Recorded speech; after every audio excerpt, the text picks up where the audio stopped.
Hi everyone, hope you're well. Chris Colin here. Now, before we get into it, I'd just like to inform you about a new website selling quality current and retro Spurs jerseys, okjersey.com. They sell all current and retro Tottenham Hotspur shirts in all sizes. They sell the current fan and player versions, as well as the 80s and 90s retro shirts, including my very favourite, the 1991 FA Cup final shirt.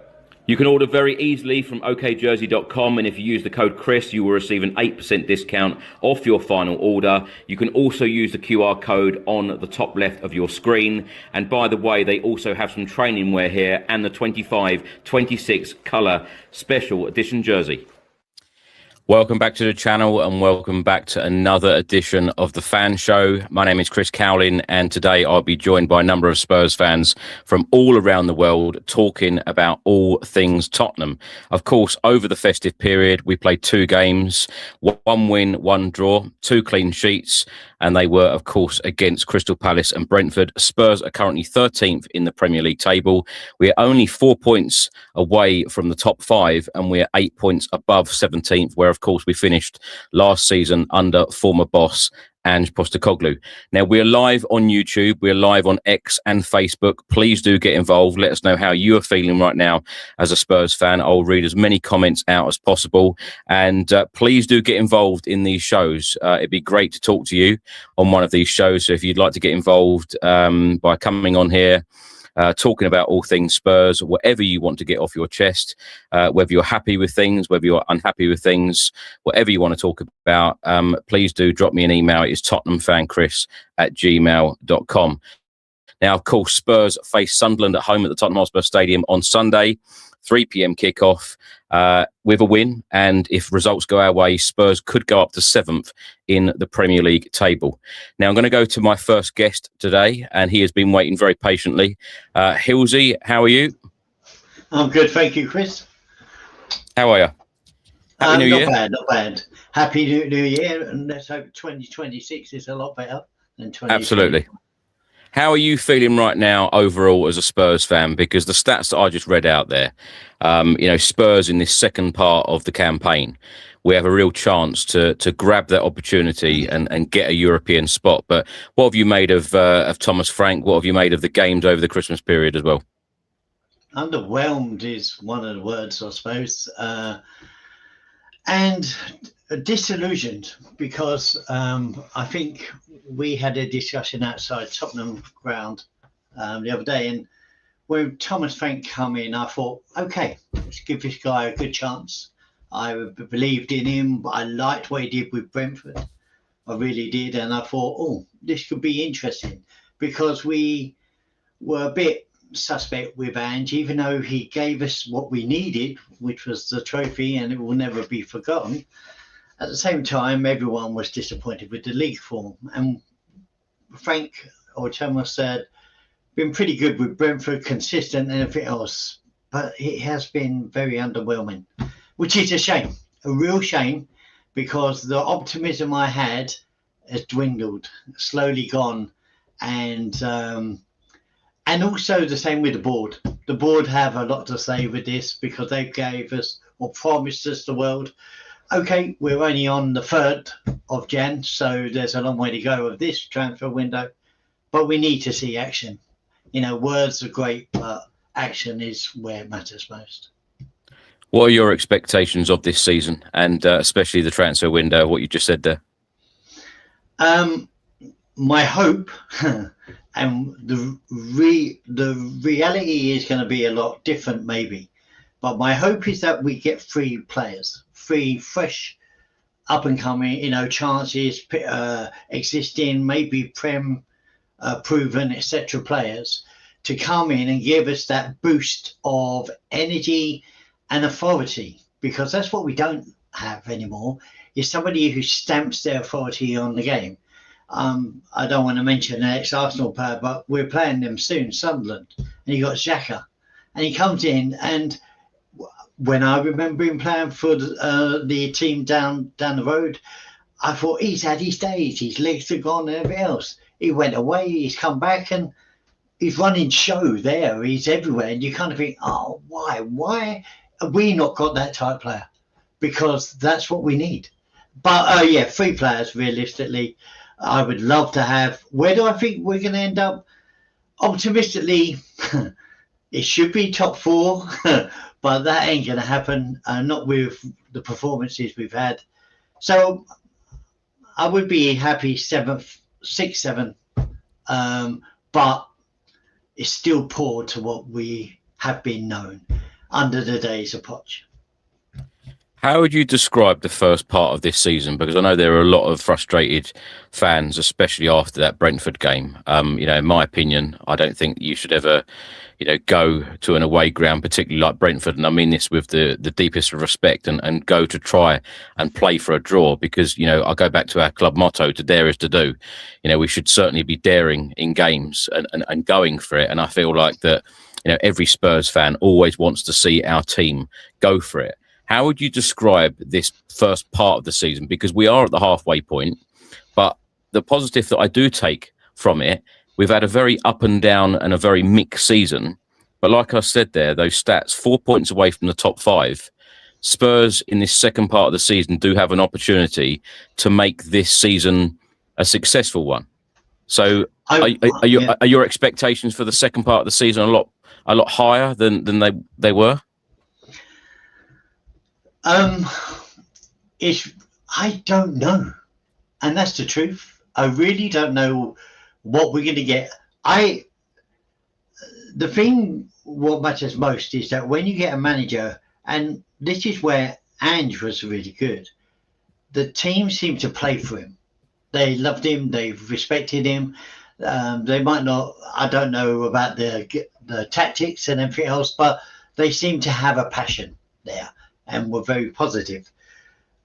I see a lot of disgruntled people with Thomas, which is such a shame because I believe that he's intelligent. He's got tactics, but what he's trying to do defensively, okay, maybe some would say he's improved us.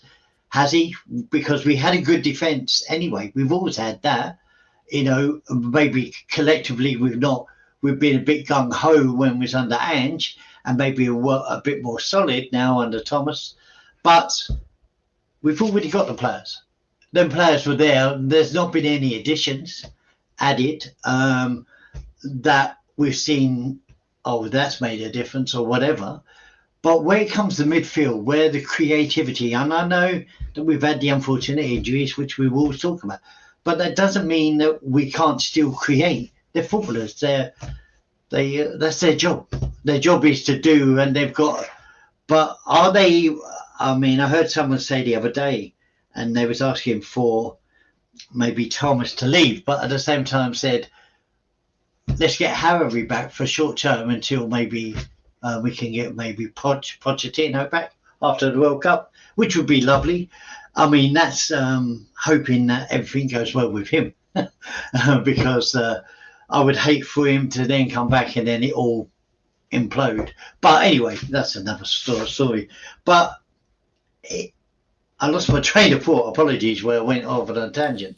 Can I ask you about managers? Because there are a lot of Spurs fans unhappy about our style of play. There are a lot of Spurs fans unhappy with Thomas Frank. Of course, the manager was booed when he came closer to the away end at Brentford the other night after the 0-0 draw.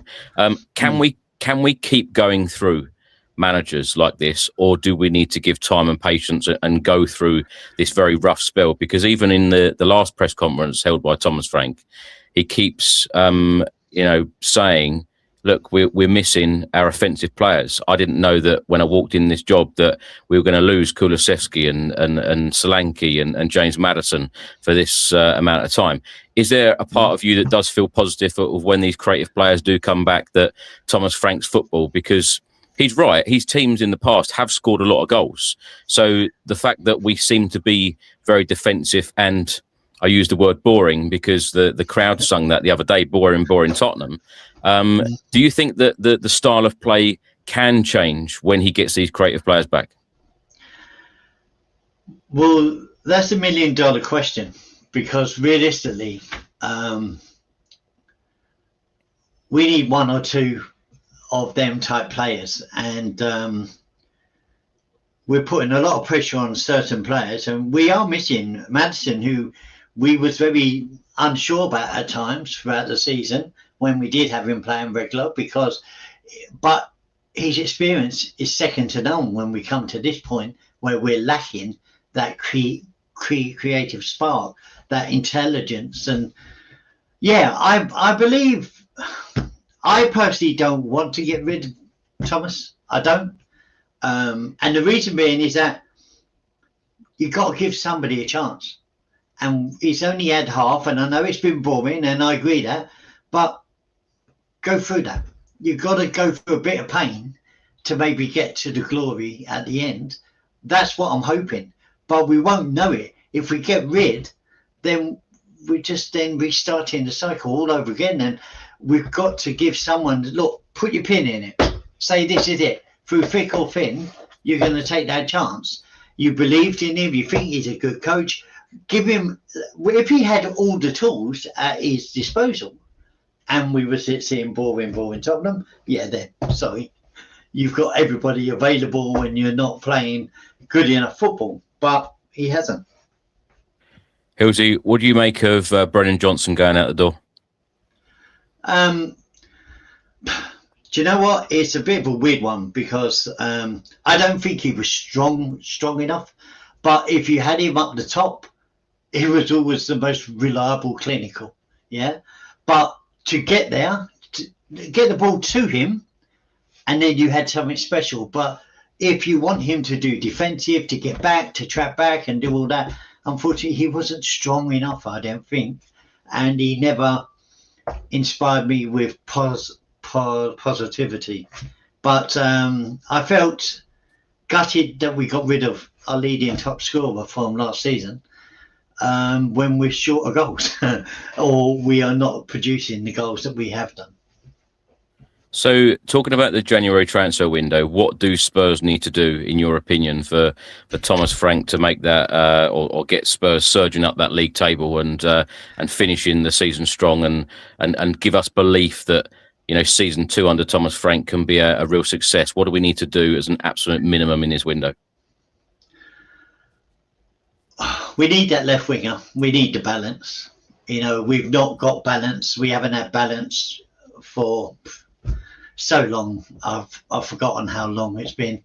And the same with the striker up front. I mean, Richarlison, as much as he is a battering ram, but that's all he seems to be. He's up there. You know, there is no the Defoes of these days, the Bobby Keanes of the old days. You know what I mean? They're the players who scared the living daylights out of you. They just picked up the pockets. But we have players who pass the ball around that area, and there was in and out. There, quick movement, 1-2s. You know, them days were really good, and they weren't that far back. You know what I mean? Under Poch, we had it the same with quick movements. You know, you had the Ericssons and Dele Allis, etc. We need a left winger. We need to get balanced. Somebody who can take a player on and not keep cutting back on the right foot. Who can go to the byline and whip it across. Because if and whenever we actually see Solanke, which has been such a miss because his tenacity, he wasn't a fantastic goal scorer, but his tenacity up front caused mayhem when he was playing for us. And I think we really missed that. As the same with Kurzewski. Again, another one. Tenacity and fight and drive. We don't have that at the moment. Where Kudos comes in, but he seems to go up dead end alleys, which is a shame because he needs to learn. Just release it, then get it back. Release it, get it back. But that's just my opinion. Hilsey, just a very quick last one. Sunderland, of course, on Sunday at the Tottenham Hotspur Stadium back in the Premier League. Thomas Frank has come out and said that this is going to be a very tough game. He expects a very tight game. Of course, we know our home form of 2025 was nowhere near good enough. What's your score prediction? Oh. Do you know what? Optimistically, 2-0 to Spurs. Brilliant. Thank you so much for joining us, and we will talk to you again soon. I hope so. It's my first time, and thank you for allow me into your domain and come on, you Spurs. Thank you, Hilsey. Let me just say to everybody that I actually met Hilsey outside the stadium, just by the Heung-min Son mural, and we started chatting, and I just said, look, come on the fan show, and that's, it's great to get people on talking about all sorts of subjects. We haven't spoke to this guy for a while. Lewis, Happy New Year. How are you? Happy New Year. How are you? Can you hear me okay? Perfectly well, yes. Lewis, how are you feeling right now? Pretty much like every fan, bit disillusioned, don't really know which direction the club's going at, frustrated. I can see Craig's proper depressed now. He's not even coming on anymore, so it's clearly got him. He's got him completely down. But yeah, I'm working him into the ground.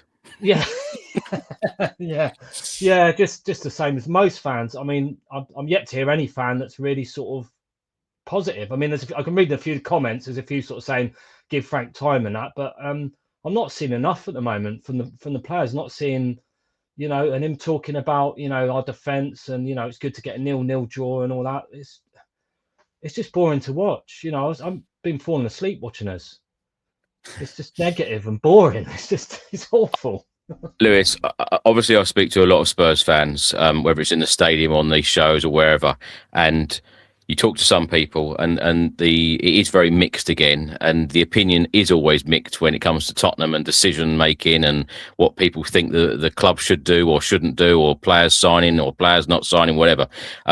Where do you actually stand on Thomas Frank? Because you're absolutely right. There are some people who say, look, you need to give Thomas Frank time, but there are a lot of people, that away end surprised me in a lot of ways at Brentford after that 0-0 draw. The closer that Thomas Frank got, the booing just got louder.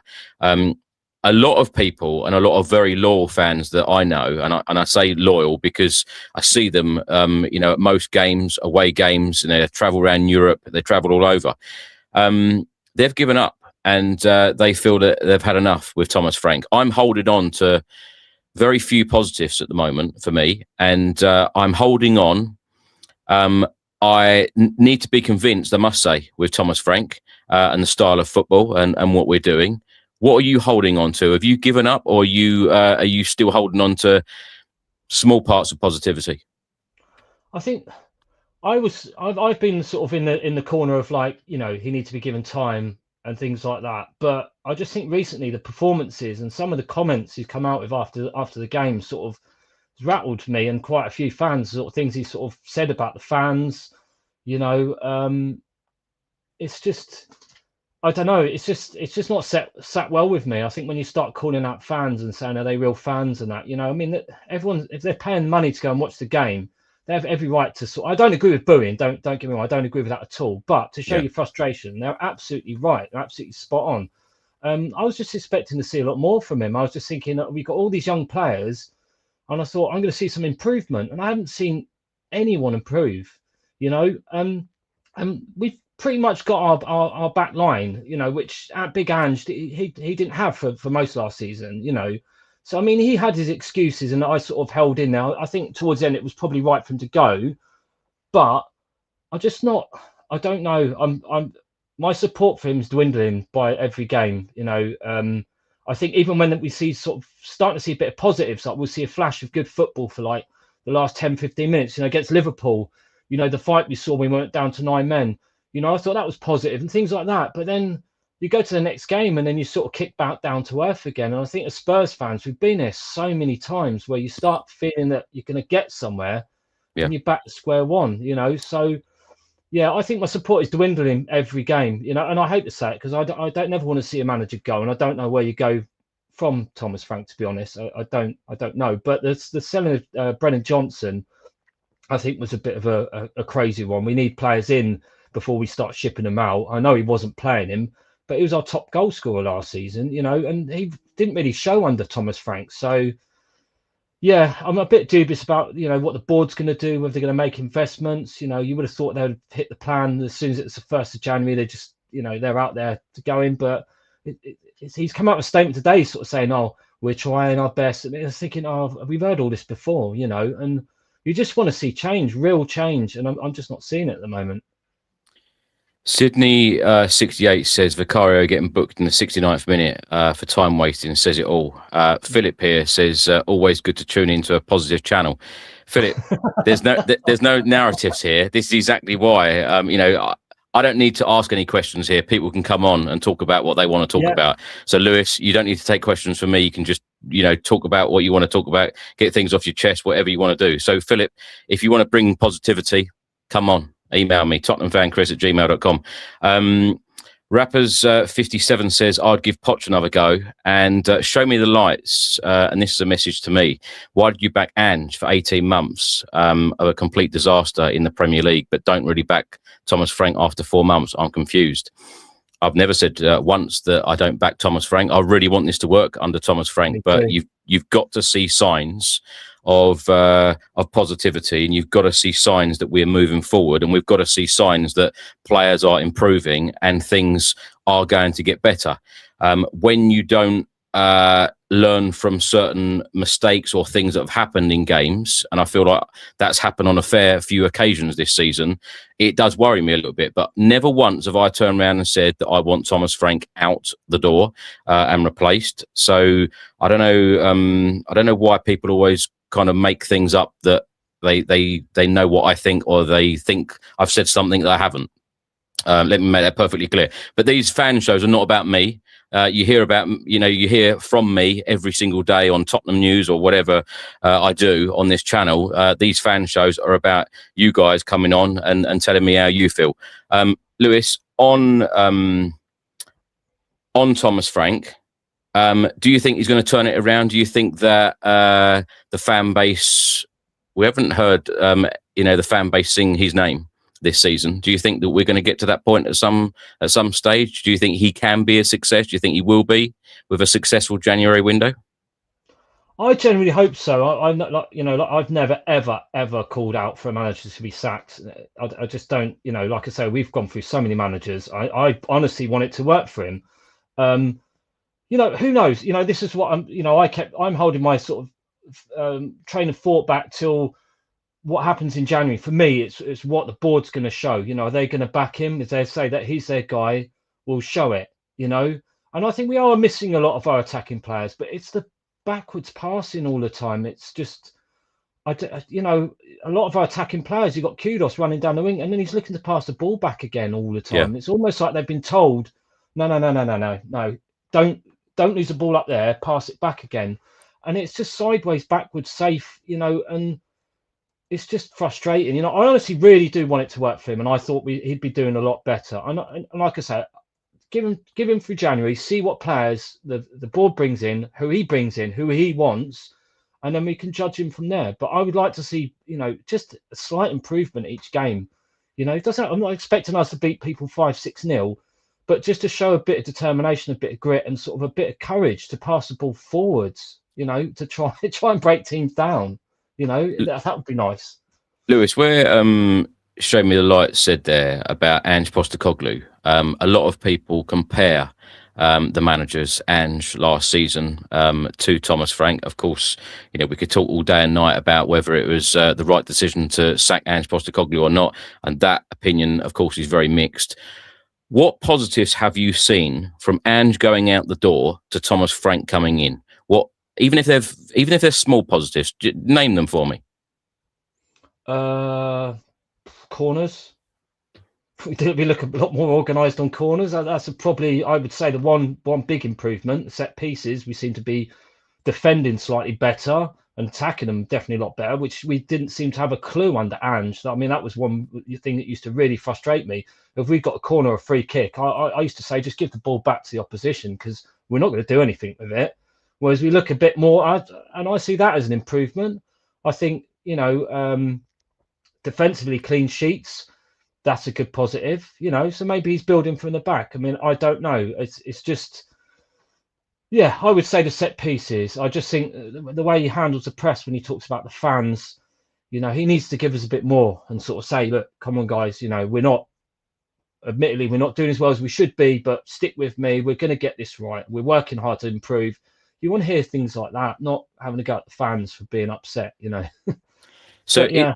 Could it be a case then, Lewis, that he's come in and he thought, right, okay, defensively, Spurs were really poor last season, 22 league defeats, etc., etc. We'll go in there, we'll sort the defence out first, and then all of the rest will come. Because he mentions about layers and he mentions about principles. He pretty much says that in every presser that he does. So is it a case that he is working more on the defensive game first, and then the entertaining style, to dare is to do, all of that will come a little bit later? Because he mentions about this is not a quick fix, so he's clearly got to work on things first, and I suppose he's working on the defensive side of our game.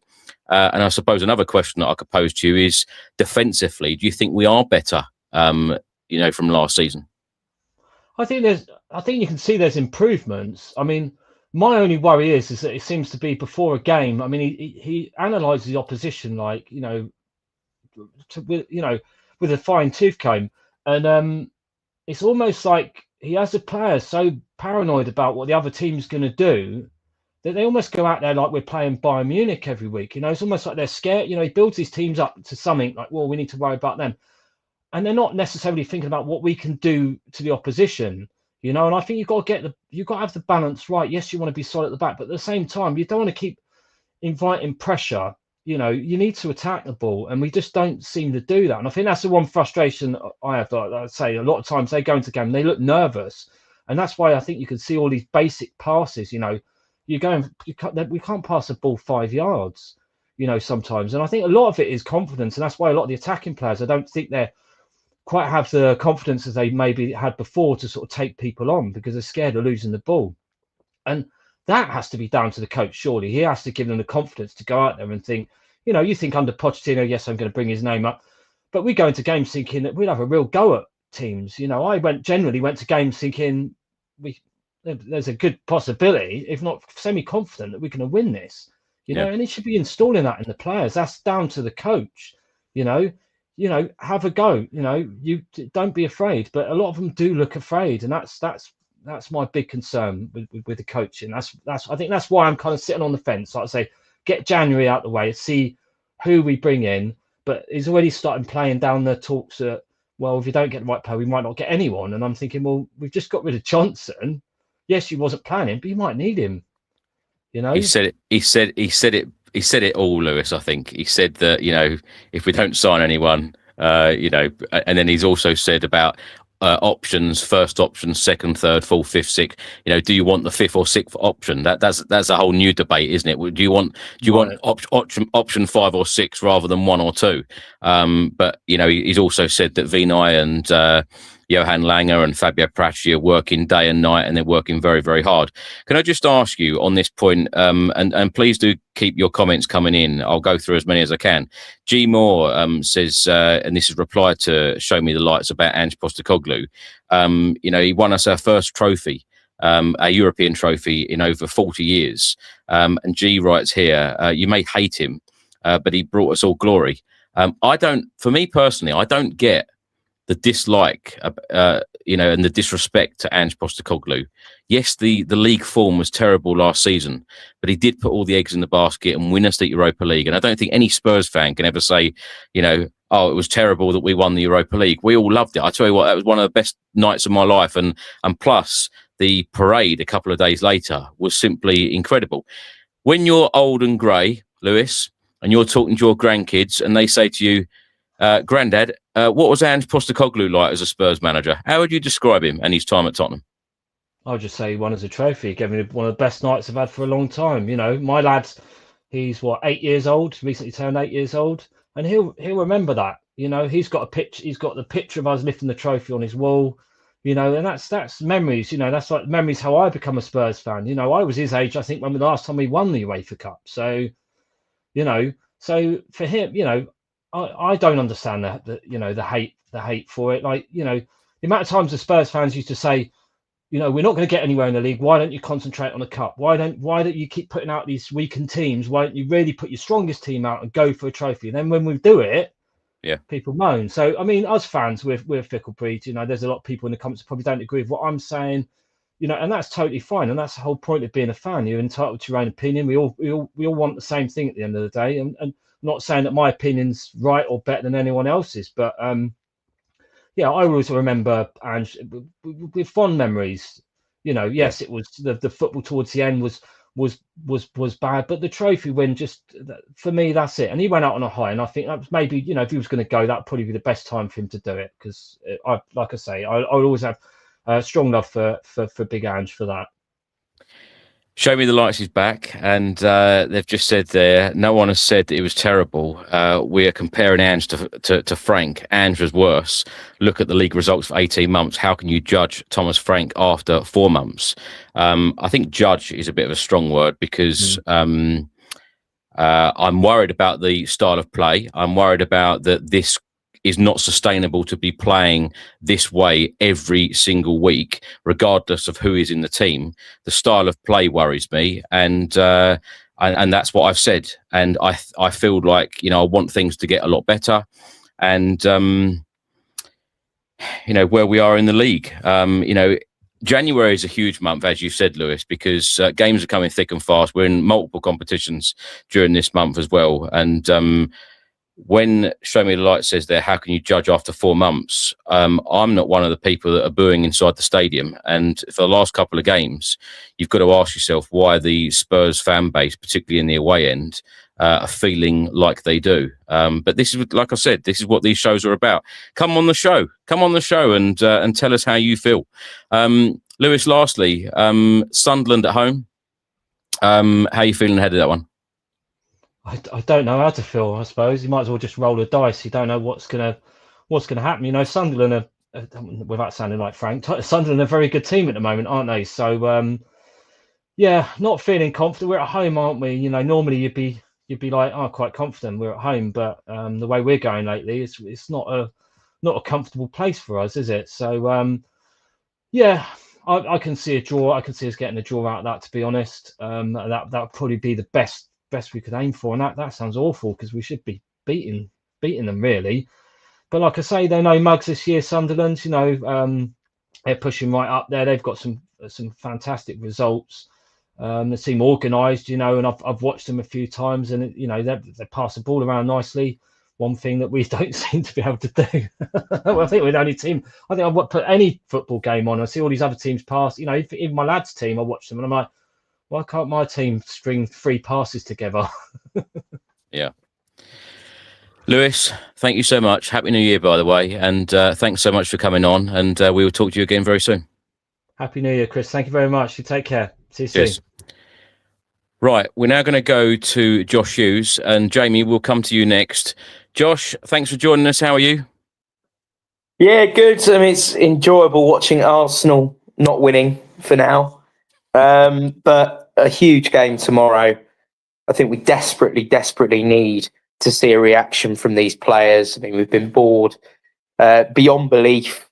Football that makes you want to gouge your eyes out. The last 2 games, of course, a win at Palace, really valuable for us, no matter how it comes.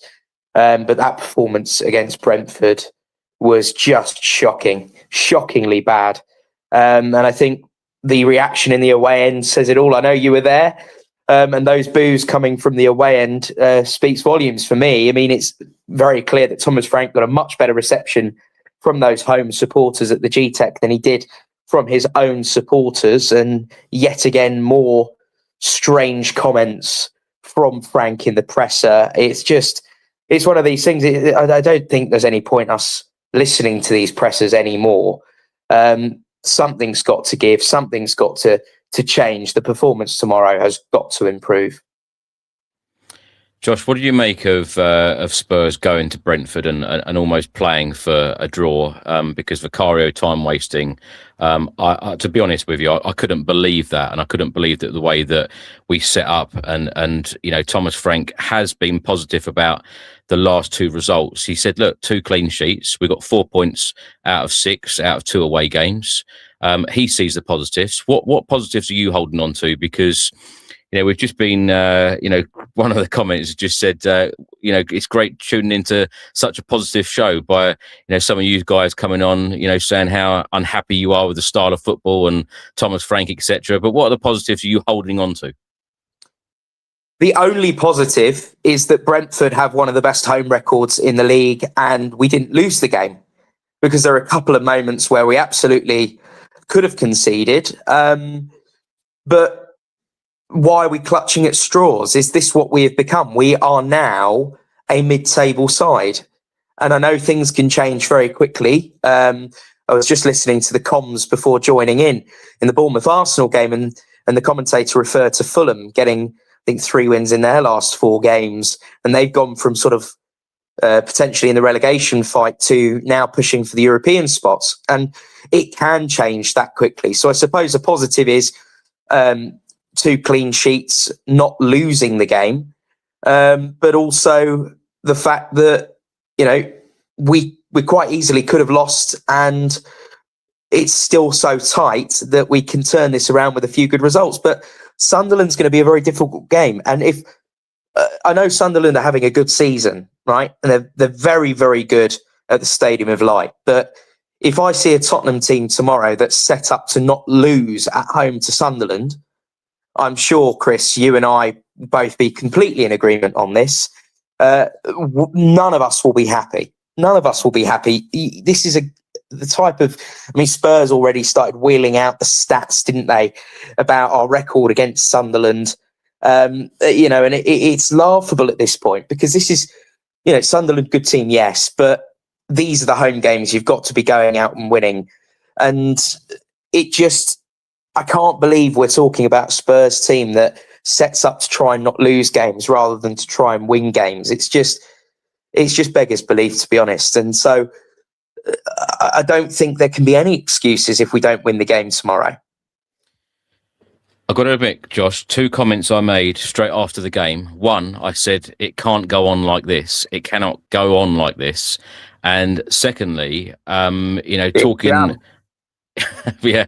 And about Thomas Frank, how does he get the Spurs fans back on board? Because when a fan base, particularly the travelling away support, boo a manager in the manner and the fashion they did at the end of the game, how does Thomas Frank get those fans back on board? Because I also said the comment that I feel, and I think it's a very fair comment, I actually feel like Thomas Frank is losing fans week by week, particularly, all of his comments in the press conferences, which a couple of the guys who have been on so far have touched on.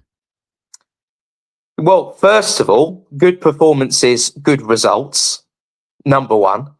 Number two, the fans are the lifeblood of our football club. Without the fans, the club is nothing. So show a little bit of respect for these supporters, because at the moment, I actually think Thomas Frank has been incredibly disrespectful to fans, especially match-going fans.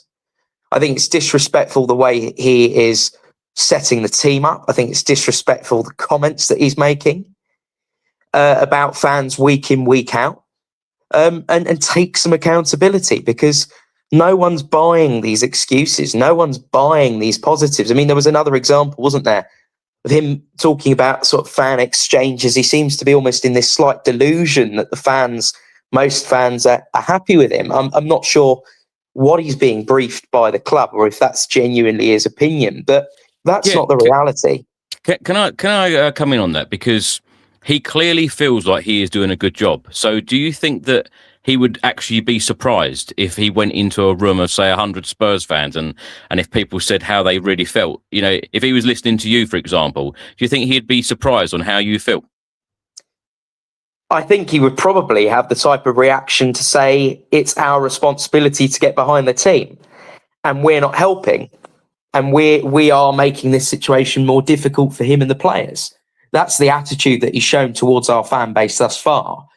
I have no idea whether he'd be surprised or not. I'd like to think he's not an idiot. I'd like to think he's quite an intelligent guy. He does come across as an intelligent guy. But fundamentally, the results and the performances are not good enough. And that's your job. And I do not believe that this group of players, as poor as I think a lot of them are are this bad to be putting these performances together week in, week out when, as well as Ange Postecoglou had all his faults and flaws, we played far more attacking football, scored more goals, conceded fewer goals, under him. So I don't believe that this level of performance is all these players are capable of. And the other thing really is that because the league is so tight, if Spurs do get 2 or 3 results together, we could be back on track. And it's been a very strange season, and everyone's sort of beaten everyone this season. But I think this could still be a very, very good season for Spurs, both in terms of the league, in terms of Champions League and the FA Cup. Of course, we've got a huge game against Aston Villa coming up next weekend. But because of how tight it is, this could be a good season. So the results and performances have got to change soon. But now we're seeing, obviously Brennan Johnson's been sold to Crystal Palace, our top scorer last season. Spurs also, as a club, need to give the fans back something in terms of the transfer market, because right now, I think it's not just on the manager and the players, but also on the board to give us something to cheer about. And let's start with a win tomorrow. Josh, lastly, you mentioned, and I said exactly the same thing earlier, we are 4 points away from the top 5 right now, and this second part of the season is really important for Frank and all of us Spurs fans, and it's very important for the club to be finishing in a European spot, particularly Champions League, Europa League. What do you expect in this second part of the season? Do you think that we are going to see better football than what we've seen in the first part of the season? And in terms of when you say about how tight it is in that Premier League table, and you're absolutely right, a couple of wins, you're up there and you're in the mix again for European football or a European finish, and then a couple of defeats, suddenly 3, 4, 5, 6 teams have passed you and they've leapfrogged you in the league table. There'll be so many teams right now, particularly all of those ones mid-table like us, where the managers, the boards, they'll be meeting each other and they'll be saying, look, a couple of signings here, a couple of real important players, game changers, we could suddenly get into those European spots. And I feel like there's a lot of teams will be having those same conversations. So how important is it that we get real quality in January? And also, the $1 million question, who's out there that will make a real difference that you're aware of? Well, yeah, we'll start with the first question. And ultimately, I don't know.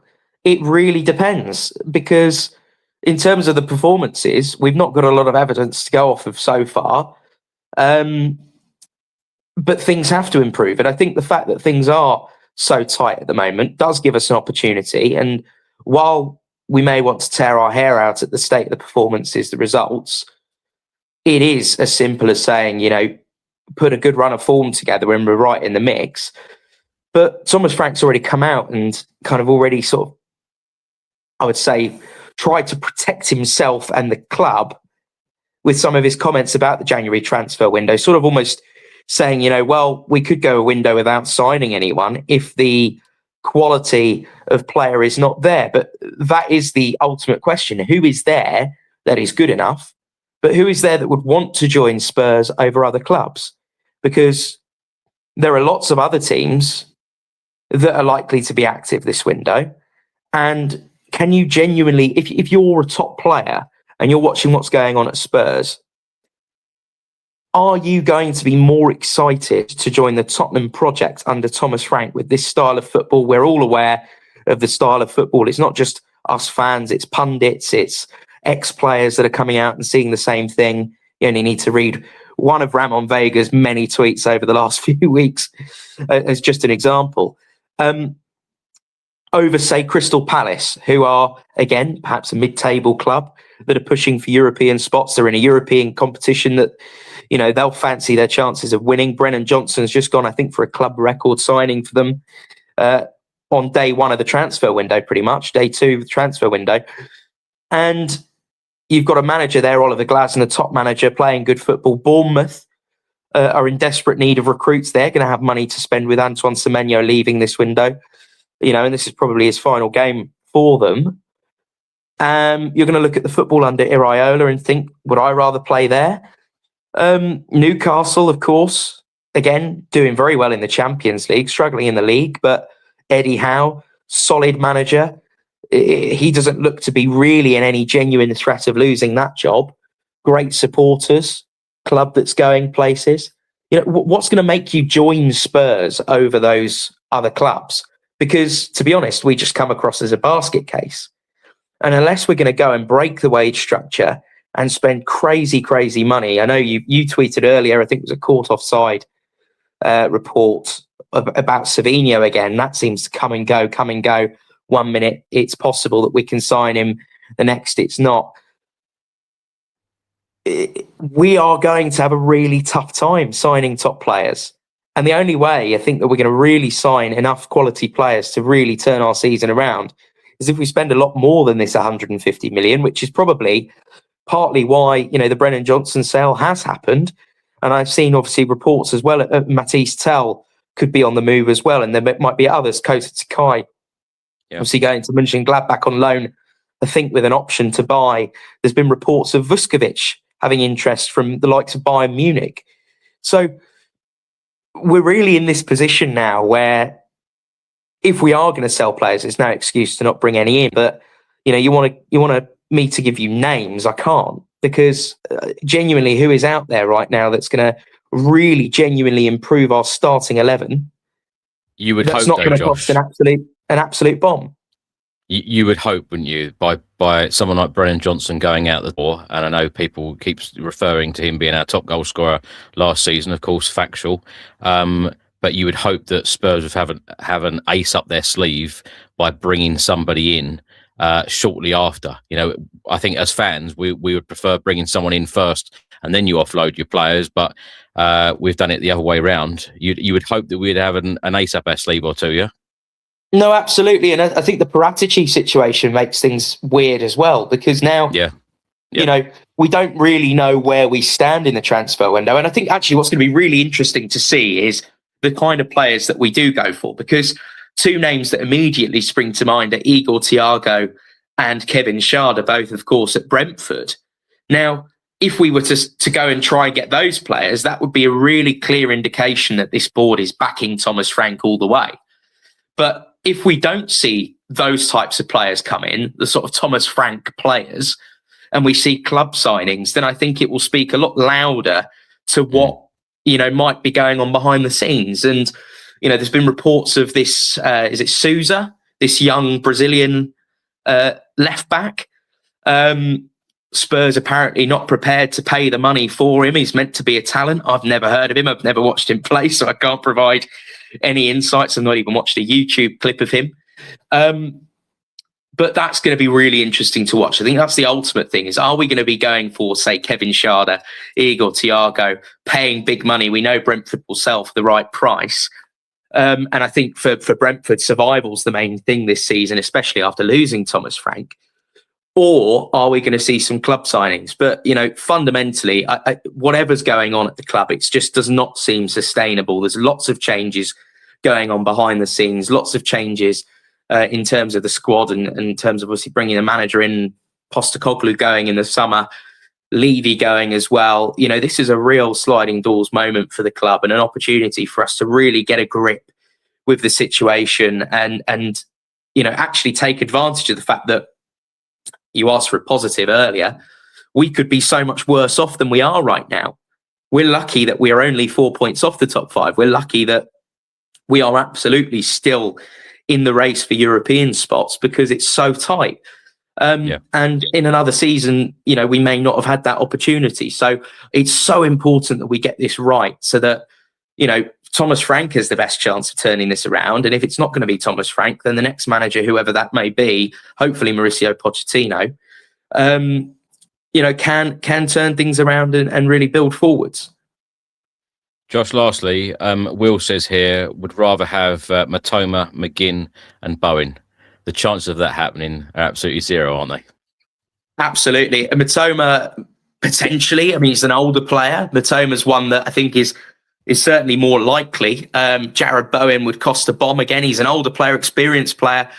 Is he going to go from being West Ham captain to Spurs with, his family ties right now? I think that Jarrod Bowen, it would say a lot about his character if he was going to leave West Ham when they're in the right dogfight. I think he's probably the type of player with those ties to the club as captain that I think I'd be very, very surprised if he jumped ship now. And of course, Bowen is in the Kudus position, really. So is Bowen the type of player we really need? I think he's a top player, don't get me wrong. And then McGinn is, for me, is the engine that makes everything tick for Aston Villa. I don't think there is a harder working player in the Premier League. You'd be hard, struck to find a harder working player, both for Scotland and for Aston Villa. Again, great experience, but is our problem here midfielders? Do we need another sort of defensive-minded midfielder? I don't think so. I think we need to score goals. We need players who can pass the ball forward, progress. I say this, and McGinn scored today, didn't he? But we need an out-and-out, attacking threat, and we need some defensive cover for Van de Ven as well. So I think that's where we're probably a striker as well, because I'm not convinced. I think Richarlison being our top scorer says a lot, because I think fans are still not convinced on Richarlison, even though he is actually performing a lot better than our other attacking options. So, look, I think it's the right calibre of players, some more experienced Premier League proven players.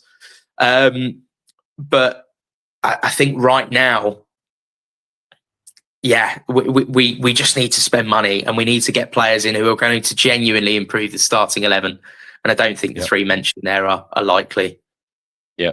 Steve Dyer says here, Danny Dyer would let him know if he joined Spurs. I thought exactly the same when I read that name out, Bowen. Danny Dyer's going to have none of it. Well, both Danny Dyers would have none of it. Josh, we will talk more tomorrow morning, talking transfers. So thanks for popping on this one, and I'll see you tomorrow morning. Pleasure. I'll come with a list of players I think we should target tomorrow. Brilliant. Thank you so much. Take Cheers. care. All the best. Bye. Right. We're now going to go to Jamie. Jamie, thanks so much for joining us again. How are you? I'm all right, mate. How are you? Very good. Happy New Year to you. How are you feeling right now? Because I know you're a Spurs season ticket holder. I've no doubt you'll be there on Sunday against Sunderland. How are you feeling ahead of this one? It's becoming a chore again, Chris. I said the same thing last year, and it just I'm not the only solution we come up with the other night was like a cure for insomnia. Watching that. But if you watch that Brentford game, it's absolutely shocking. I thought both teams were poor, but we were really poor.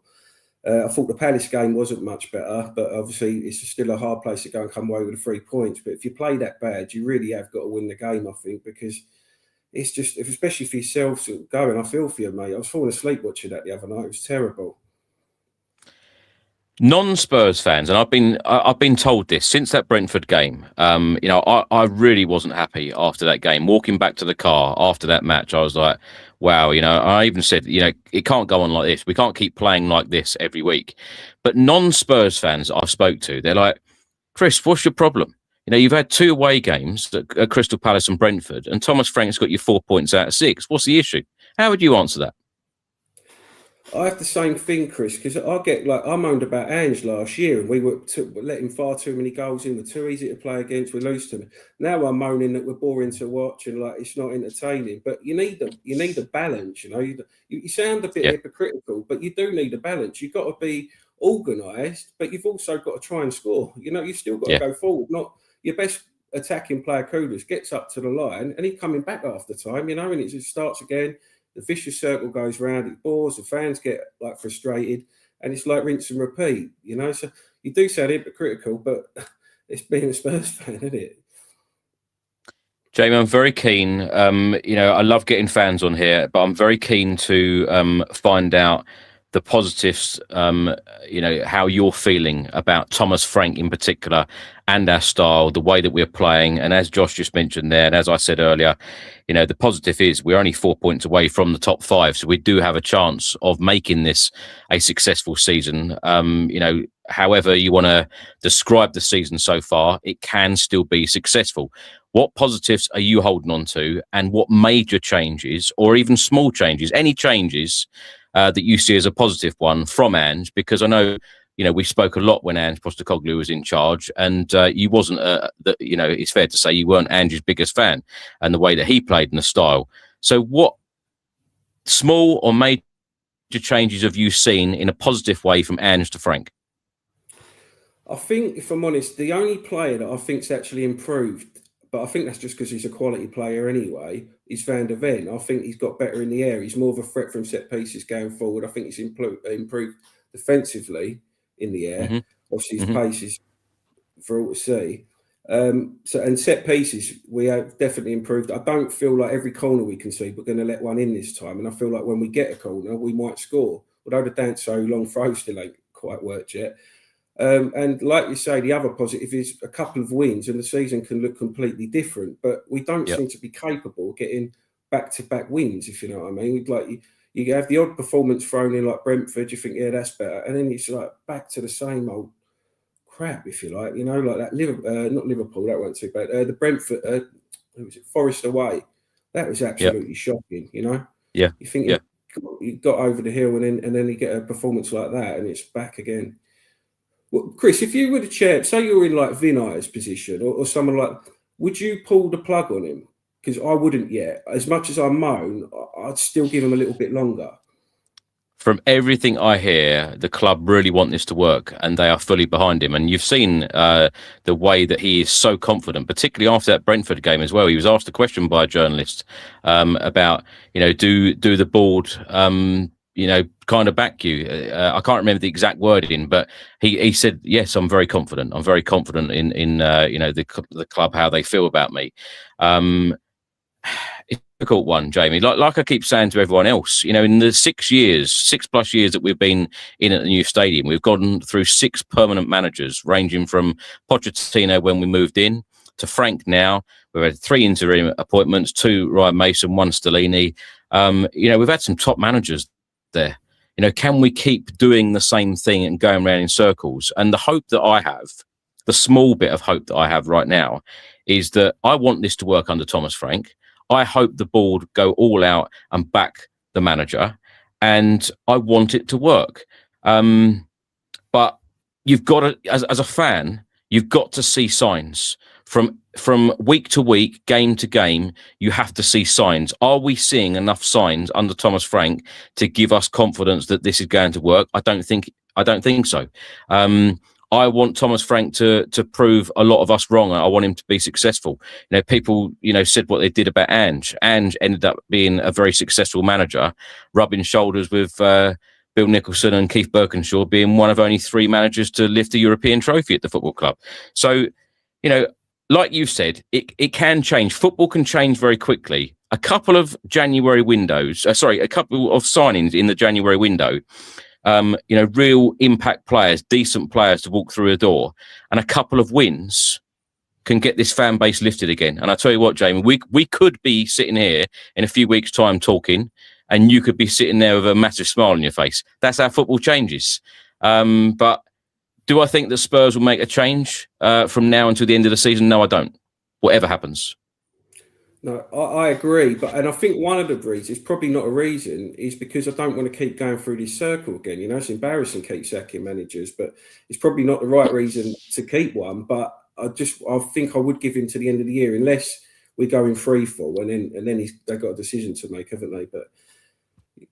But Chris, it's not just the manager. This is a collective thing. The recruitment is absolutely shocking. The manager has underperformed. Even us fans have underperformed at times. This is a collective thing.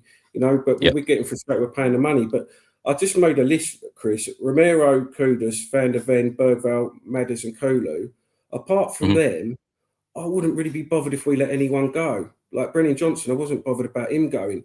I think he's all right if you want to stay around 12th, 13th. Like, he's probably okay. But if you want to get back into that top 6, 7, which is where we all feel like we should be, I think you need to upgrade. And I think there's a hell of a lot of work to do recruitment-wise. Yeah, I think there's a couple of parts to the whole Brennan Johnson thing. I think if Spurs were seen as a top 6 club right now, then a lot of people would say, okay, yeah, let Brennan Johnson go. But Spurs are seen as a mid-table club, and Brennan Johnson was our top goal scorer last season. And it did actually surprise me, actually, Jamie, to see him leave in the January window. If he was going to leave, it'd have been at the end of the season. And when Frank come in, I actually thought he was number one on my list, Brennan Johnson, that he would get the best out of him in this whole squad. Rappers 57 here says, has Thomas Frank got the clout to attract top players? That is a really good question. I was going to ask that earlier to another guest, because we'd hear these stories, wouldn't we, quite often, that Ange Postecoglou would go on the phone and say, look, this is a project, this is what we want to do, I want you. And Ange used to make people feel so important, like Ange really wanted them, Tottenham were the club, for the player, etc. Do you think that Frank has that ability to attract the players when they have seen our style, they see how we play, and is Thomas Frank a big name to attract, and is Spurs a destination where some players will want to come to? I don't think he's the most attractive manager to go and play for, if you know what I mean. I think he's not the biggest name, but I think there is a lot of snobbery in football, but he doesn't really give you that. Do you know what I mean? He hasn't got that character about him. But I think at the end of the day, it doesn't come down to that. If you pay enough, if the wages improve and they change their wage structure, I think you can get better players in anyway. All this before about, you've got to have Champions League football to get the best players in. I don't buy that. I think if you pay enough money, I think a lot of them are mercenaries, if I'm honest with you. And I think you can get players in that way, like literally. But obviously, we've had the wage structure for a few years, but I hear that's going to be changing. Whether it does or not, I don't know. Jamie, I'll tell you what, the amount of ex-professional footballers I've spoke to, and they all pretty much say the same thing. It's all about the money. And as a fan, that kills me, because I've always thought, players want to go to a football club because it's that football club and they want to go and play there, and it's all about the football. But they always say to me, look, Chris, no, it's not. It's all about the money. It's all about the money, yeah. It's sad. It's sad, but it's 2026, and that's what it's about. Spurs do need to change the wage structure, though, Jamie, don't they? That is a very, very important thing that we do need to change, as well as our home form. The home form is absolutely terrible, but the wage structure's got to get better people in, to get back up towards the top four. We're going to have to break the bank, so to speak. The home form, literally, it's just become a habit, I think, losing games. Like, you go up there, like, you used to think, we'll give them a good game today. Now, like, tomorrow, I don't think we're going to win tomorrow. I think we'll probably draw tomorrow, if I'm honest. And Sunderland at home, don't get me wrong, they've started the season really well. They're a hard team to play against, but we should be going and beating Sunderland at home. Not being funny, they just come up, It's not like we're playing Arsenal or Man City. It's just become a habit, losing at home. Terrible.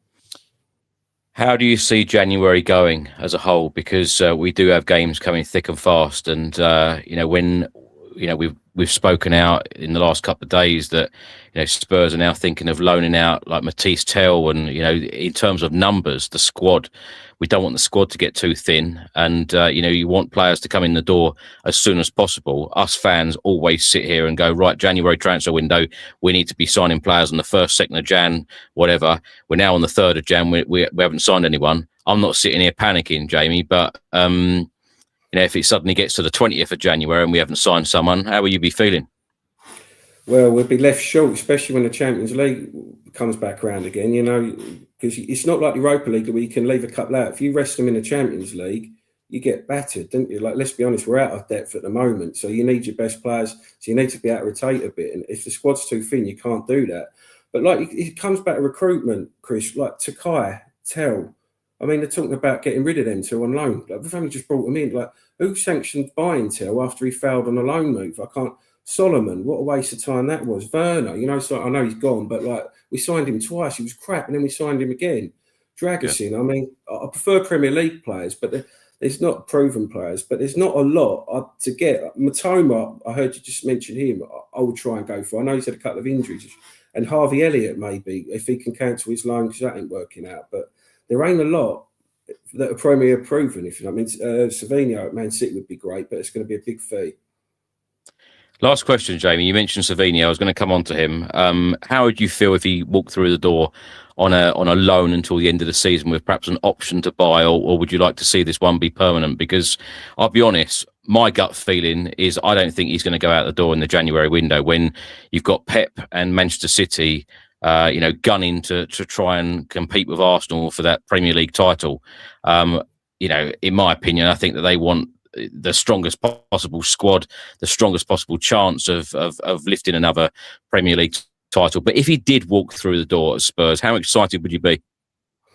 Oh yeah, it's exactly what we want, isn't it? Someone ready to go, someone who can get you off your seat. Because let's be honest, it's only Kudus really. He gets you off your seat every now and then when he ain't been told to go back. But yeah, he would give the crowd a lift. We desperately need that. We've grown up, but even when we had crap teams in the 90s, we had a Ginola or someone like that, and then like a Gareth Bale and Modric and all that come through later on. But they get you off your seat. There's no one really like that apart from Kudus every now and then. He would get you off your seat. But knowing us, we'd probably sign him, we'd become a flop. We simply curse sometimes. It's sad to say. Jamie, put a smile on my face before you go. Give me some of the flair players that you've enjoyed watching over the years in that final third area. Well, Ginola was one. Gareth Bale's probably the best player I think I've seen at Spurs. That year under AVB, I think he kept him in a job. He was just like literally that's the closest thing I've seen to a one-man team. Modric, who we had, Berbatov was a great player. Harry Kane's my favourite player of all time. Sonny in his prime, Yeah. And now, you see it every week, Chris. Yeah. Well, the Spurs away end, I found that really, really bizarre. That the Spurs away end sung all those songs about our former recent stars, Son, Kane, Aaron Lennon. They even sang about Soldado, which I was surprised about. That's taking the piss now. Jamie, thank you so much for joining us. Happy New Year to you, and we'll speak to you again soon. Cheers, Chris. Have a good one, mate. Cheers, mate. Right, we're now going to go to Jake. Jake, how are you? Evening, Chris. Yeah, all right, mate. Well, apart from the last match, God, I've forgotten who we played. Who was it? Brentford. Sorry, apart from that, but I was pissed off and down in the dumps when I came on the other day, and I've been feeling even. That was after we beat Palace. So you can imagine how I've been feeling since the bloody Brentford game. It was just As I said to Josh a few minutes ago, the non-Spurs fans that I know, they're like, you've just got 4 points from the last two games, and they're both away. Why don't you be grateful with the 4 points? Can you see this style of football continuing under Thomas Frank? Sadly, I can. I mean, what those fans don't understand, I think, is they're completely missing the point. Football for me is meant to be fun. It's meant to be exciting. It's meant to be a release from your day-to-day job and your stress and all the other shit people have to deal with in their lives. They should be able to go and meet their friends, have a few jars and go and watch a fun, exciting game of football. And I can't remember hardly any of those this season under Frank. Yes, the table is very condensed at the moment. And I think Frank especially is very happy with the 4 points we got out of the last two games. I'm not. I think we were lucky against Palace, and I thought them setting up for a 0-0 draw to Brentford is just embarrassing. That I came on and said I thought it'd be a 2-2 before the game on here last time. I knew as soon as I saw that team sheet with the Archie Gray, Polina and Bentancur in midfield, we were set up just to play for a 0-0 draw. And like you and other people pointed out with the Vicario time wasting and stuff, it's an embarrassing disgrace. But I've got the feeling that the board are kind of going to stick with him, partly because of I'm racking my brains. Who is there out there that we can realistically get in to replace him in January?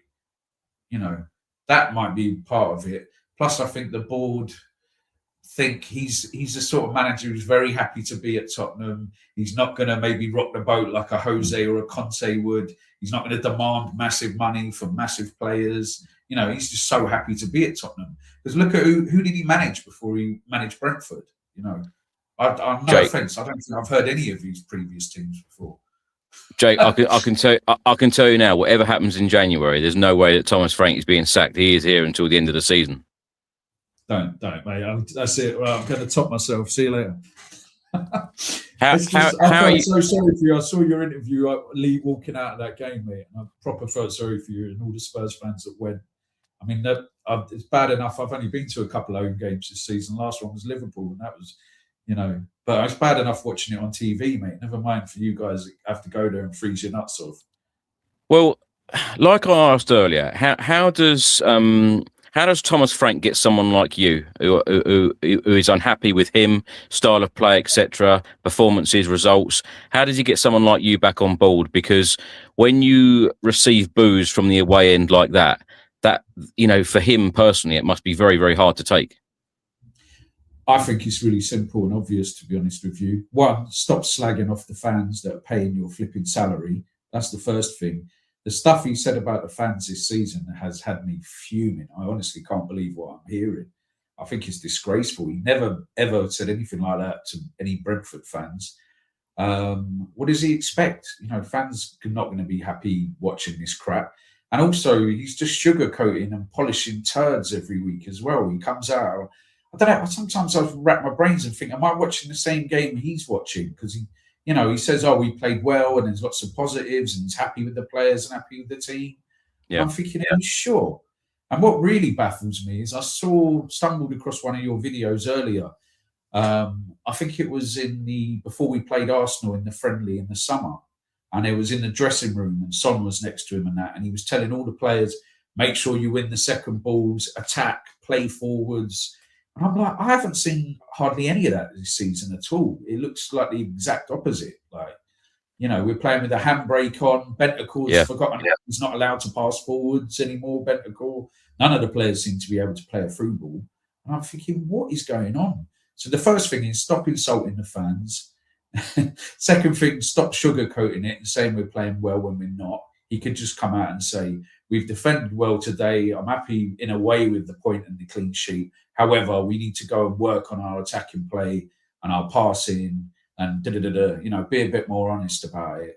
And lastly, don't spend half an hour saluting the Brentford fans before the game and half an hour saluting the Brentford fans after the game. I get it, you have a great affinity with that club, but you are actually the Tottenham manager now, and you are actually being paid by Tottenham. So, those three things I think would help a lot. Jake, lastly, do you think that we're going to see a different Tottenham at the Tottenham Hotspur Stadium in 2026? Because the home form in 2025 under both Ange and Frank was terrible. And I suppose we need an early goal. We certainly need an early shot on target, don't we, against Sunderland, because we need to show a lot more attacking intent, particularly at home. Definitely. I think our home support, we can be the best fans on one day and also the worst fans on another day. And it all depends kind of what the fans generally see off the players.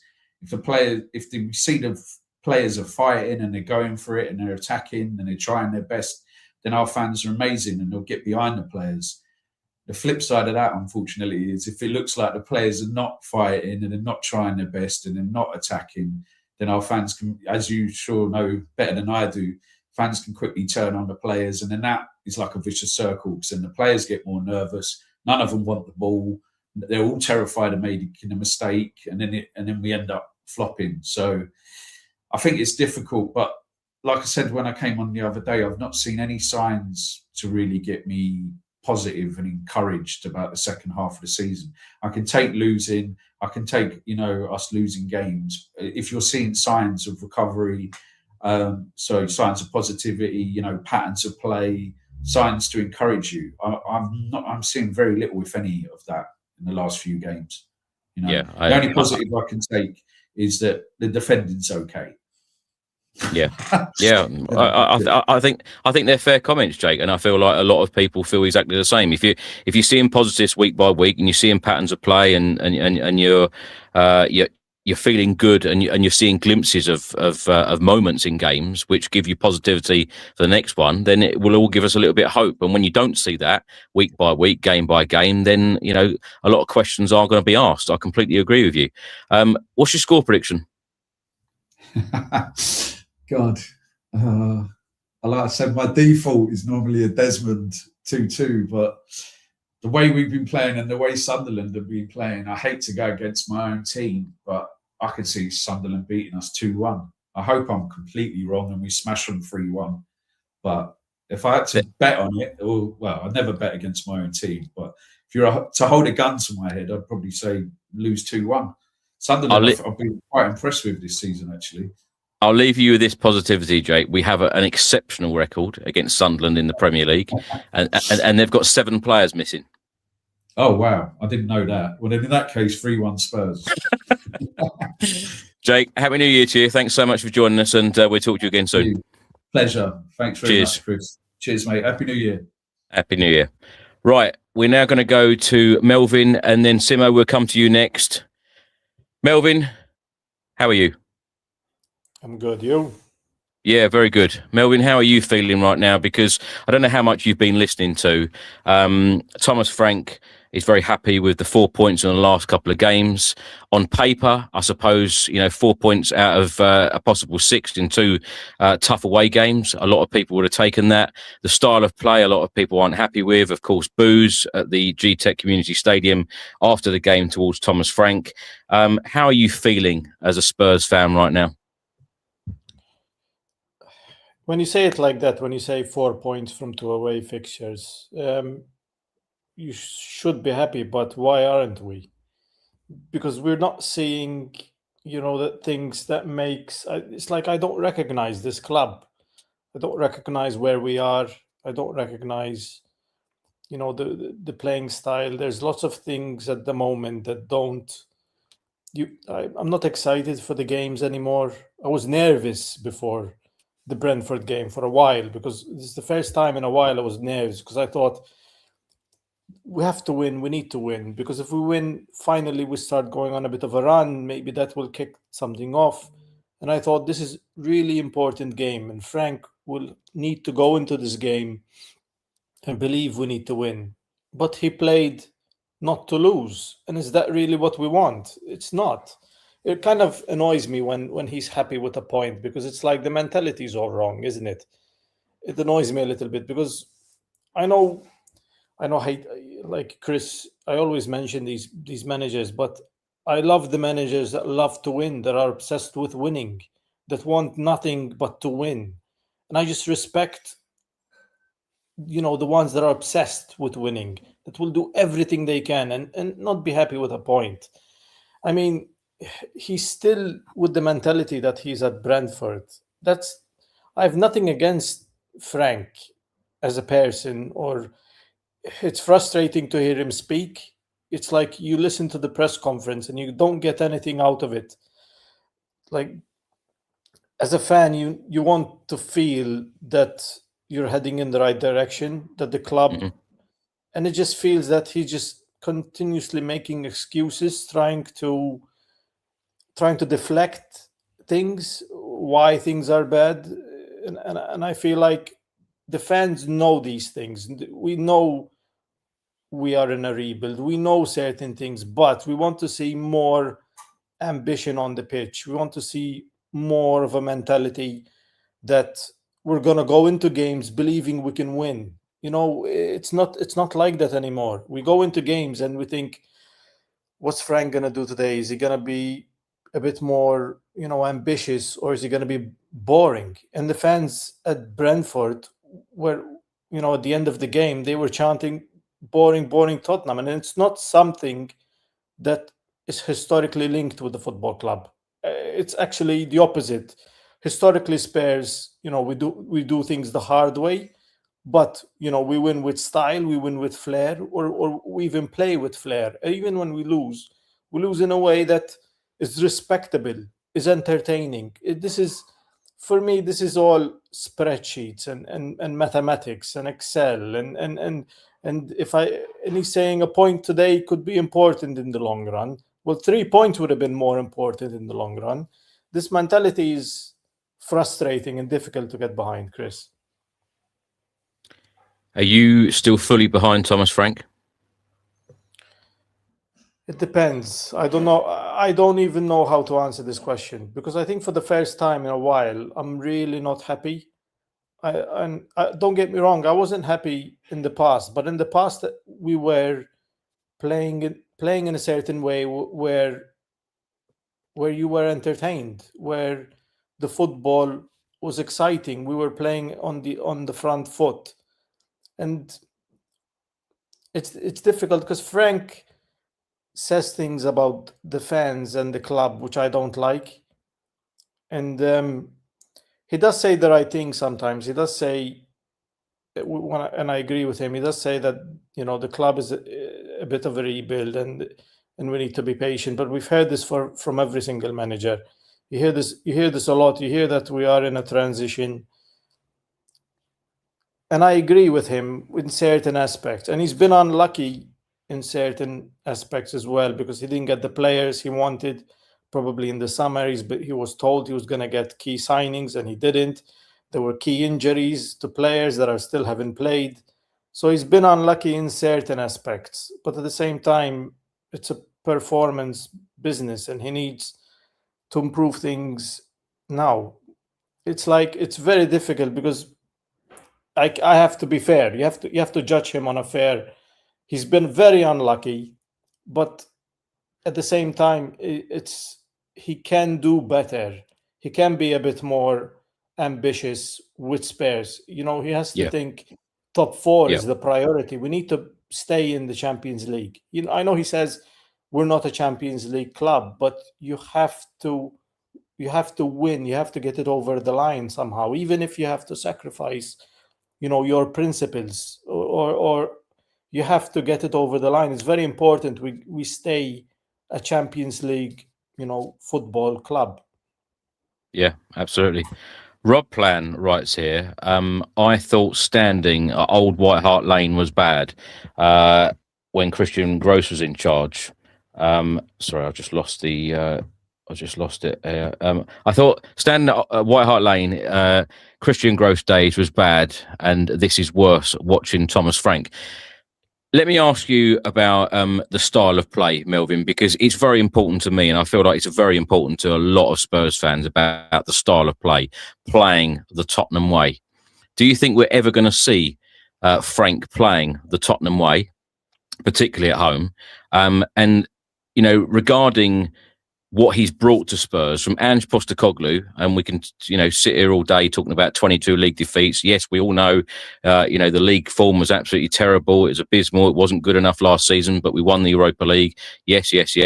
But what improvements has Thomas Frank? You're very measured about Tottenham, and you see positives, and you also see negatives, and you see everything in between. And I hope to feel or think that I'm like that as well. What positives have you seen from Thomas Frank? Because I believe that he has brought a calmness to Tottenham, but are we too calm? Is it too defensive? Like I've said, and I said since that Brentford game, we can't keep playing like that every week. And I actually felt like a small part of Thomas Frank was actually a little bit surprised, thinking, I've just come here to my old club. We've got a 0-0 draw. What's your issue? I actually think that he feels like that. What's your problem, Spurs fans? Because we've just got a draw here, and we won in the previous game against Crystal Palace. Do you ever think that Spurs will play the Spurs way, the entertaining way that we all want under Thomas Frank when these creative players come back and he has a couple of transfer windows, if it does get to that stage? I think he wants us to be difficult to beat, to not concede chances as much as we did last season. I think he's trying to set us up to be, physical, strong, very difficult to score against, but at the same time that I think he gives up slightly, the attacking side of the game. I think he prefers us to win 1-0, playing boring, than us to win 5-3, which was the Ange way, weirdly enough. I think in the long run we will get better at this. I think we still have players that he wants. He doesn't use. He doesn't play, and I think our midfield has been unbalanced for the last couple of years. I don't think our midfield it's still a problem. We have to sign certain players to try to have them improve the midfield. We, for some reason, it's obvious you cannot play Bentancur and Paulini anymore. It's clear as day. And I'm not a coach. And I can tell you that it's clearly the balance of the squad is not right. And if you're relying on Bergvall for creativity, there's something wrong at the club, because one 19-year-old or 20-year-old shouldn't make that much of a difference when you have 4 midfielders. There's something wrong at the club. The balance of the squad is not right. And I think he knows that. I think the club knows that. I think I want to mention this because I was quite sad to see that they sold Brennan Johnson. Very sad, to be honest. I was very disappointed for the boy, because he came to us, a young kid with a dream, and won the European Cup with us, and forever a legend, Brennan Johnson.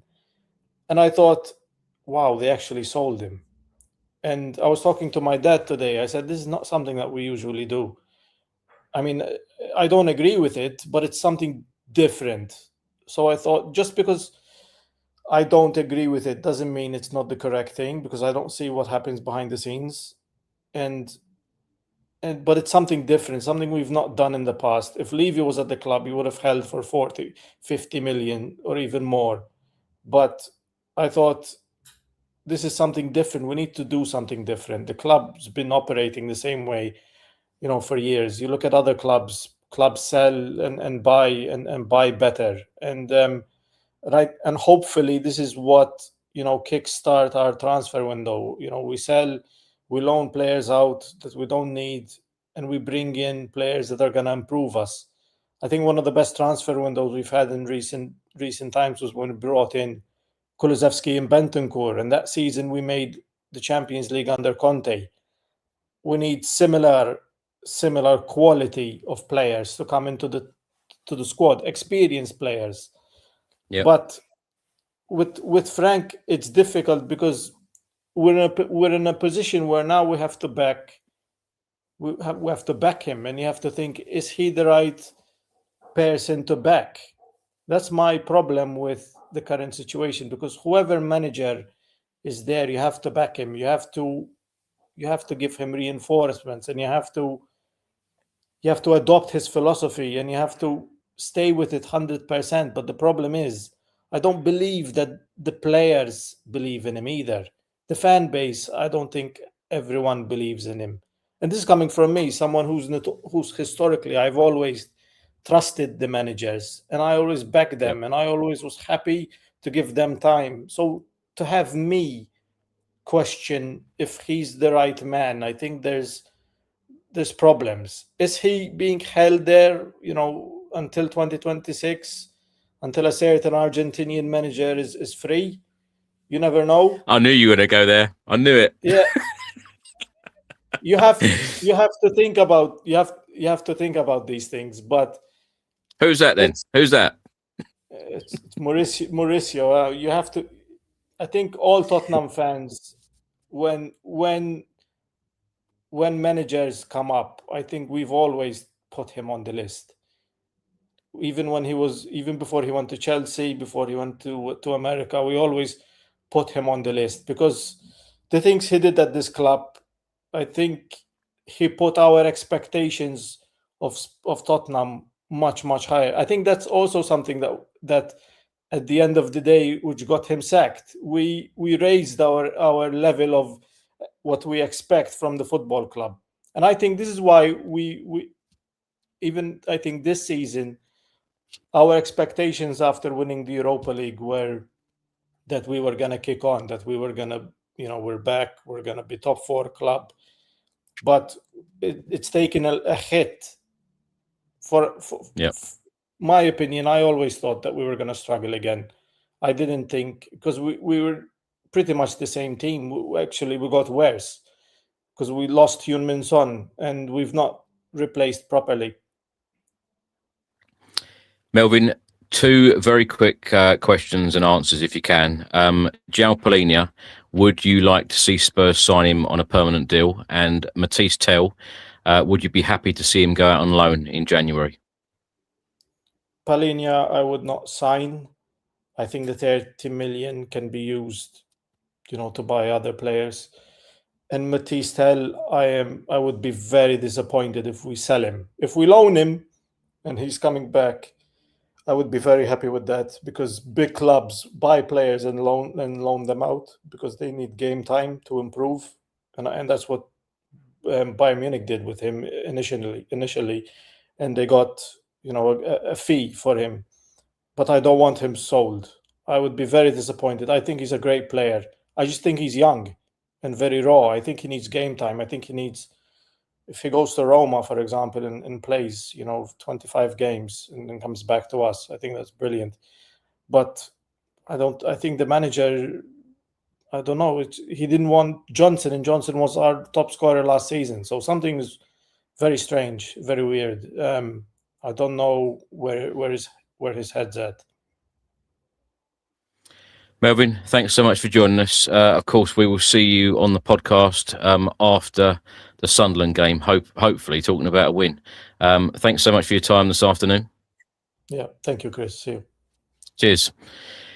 Right, we're now going to go to Simo, and then we will finish the show with Linton. Happy New Year, Simo. How are you? Hello, mate. I'm good. How are you, buddy? Good stuff. Yeah, I'm good, thank you. Happy New Year to you. How are you feeling right now after those two games? I know you've been listening to what the other guests have said. 4 points out of the last two games, 2 away games, 2 clean sheets. Thomas Frank sees it as a positive. Do you? If you look at the numbers, I mean, you could say, yeah. I mean, it's positive, but I think that this club is more than just the numbers. What are we, 13th right now? There's another number for you. Yeah. We were 14th when we sacked Poch. So Sunderland have got 7 players out. They'll rock up at our place, but don't worry, Dr. Tottenham's around. I'm not feeling great, to be honest. And I have to say, that game against Brentford, I thought Crystal Palace was a poor performance, and we got a 1-0. And all right, we'll take the 3 points.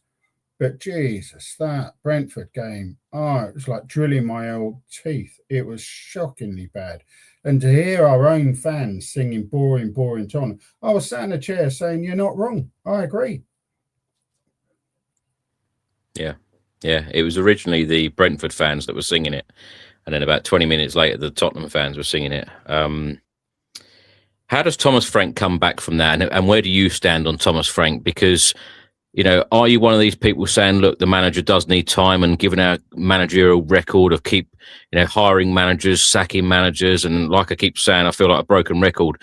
Since 2019, we've had 6 permanent managers there. That is, 6 in just over 6 years. We've had 6 managers there. It's absolutely crazy. Do you want to go through another one? I don't want to go through another one, but I would. If there was another manager in the in the wings, if there was someone out there that I thought that we could get, then yeah, I'd pull the trigger today. I'd have done it last week. In fact, I'd have done it straight after the Woolwich game. I mean, the Woolwich game and the Chelsea games is where he lost me. He sat there. Oh, happy days. Bournemouth had just equalised against the Woolwich, so I feel a little bit better now. He sat there before the Woolwich game saying, yeah, I understand how important it is. I understand the magnitude of the game. I understand the importance to the fans. There was no fight. There was no grit. There was no character in that game. And to rock up as Spurs, as Tottenham, to Woolwich with 0 fight, and then have Chelsea come along to our place and have the same thing. This man does not understand our club at all. And to be fair, how could he? We've got a whole new leadership there, right? So, I mean, I'm no Levy fan for sure, but at least Levy understood the history of the club. So when we're all in as fans saying boring, boring Tottenham, we're all thinking about the days of Hoddle, Waddle, Archibald, Crooks, Klinsmann, you know, all of this history that we've got of the fantastic football that we'd see, Ginola, Bale, Modric, you know, all of this. He doesn't get any of that. He wasn't around. He doesn't know that. And I don't know what they do when you get a new manager in. I for sure would sit in that cinema seat for an hour.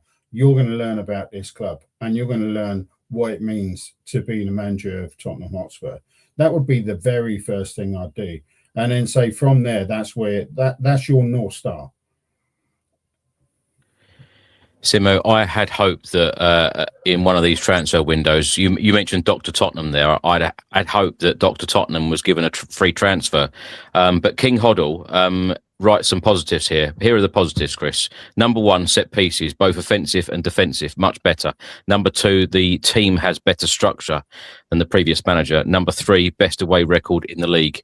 Do you hold on to those positives that you think that the second part of the season can be better, more entertaining? We climb up that Premier League table and we finish in a top European spot because, as some of the other guests have said, including Josh, this season, it can be a positive one. Sorry, mate. No, I don't. And I'll tell you why. It's evidence-based. We're halfway through a season. I don't see any patterns of play. I see us getting worse, not better. I see players can't pass to each other. I mean, the basics of football, for God's sakes.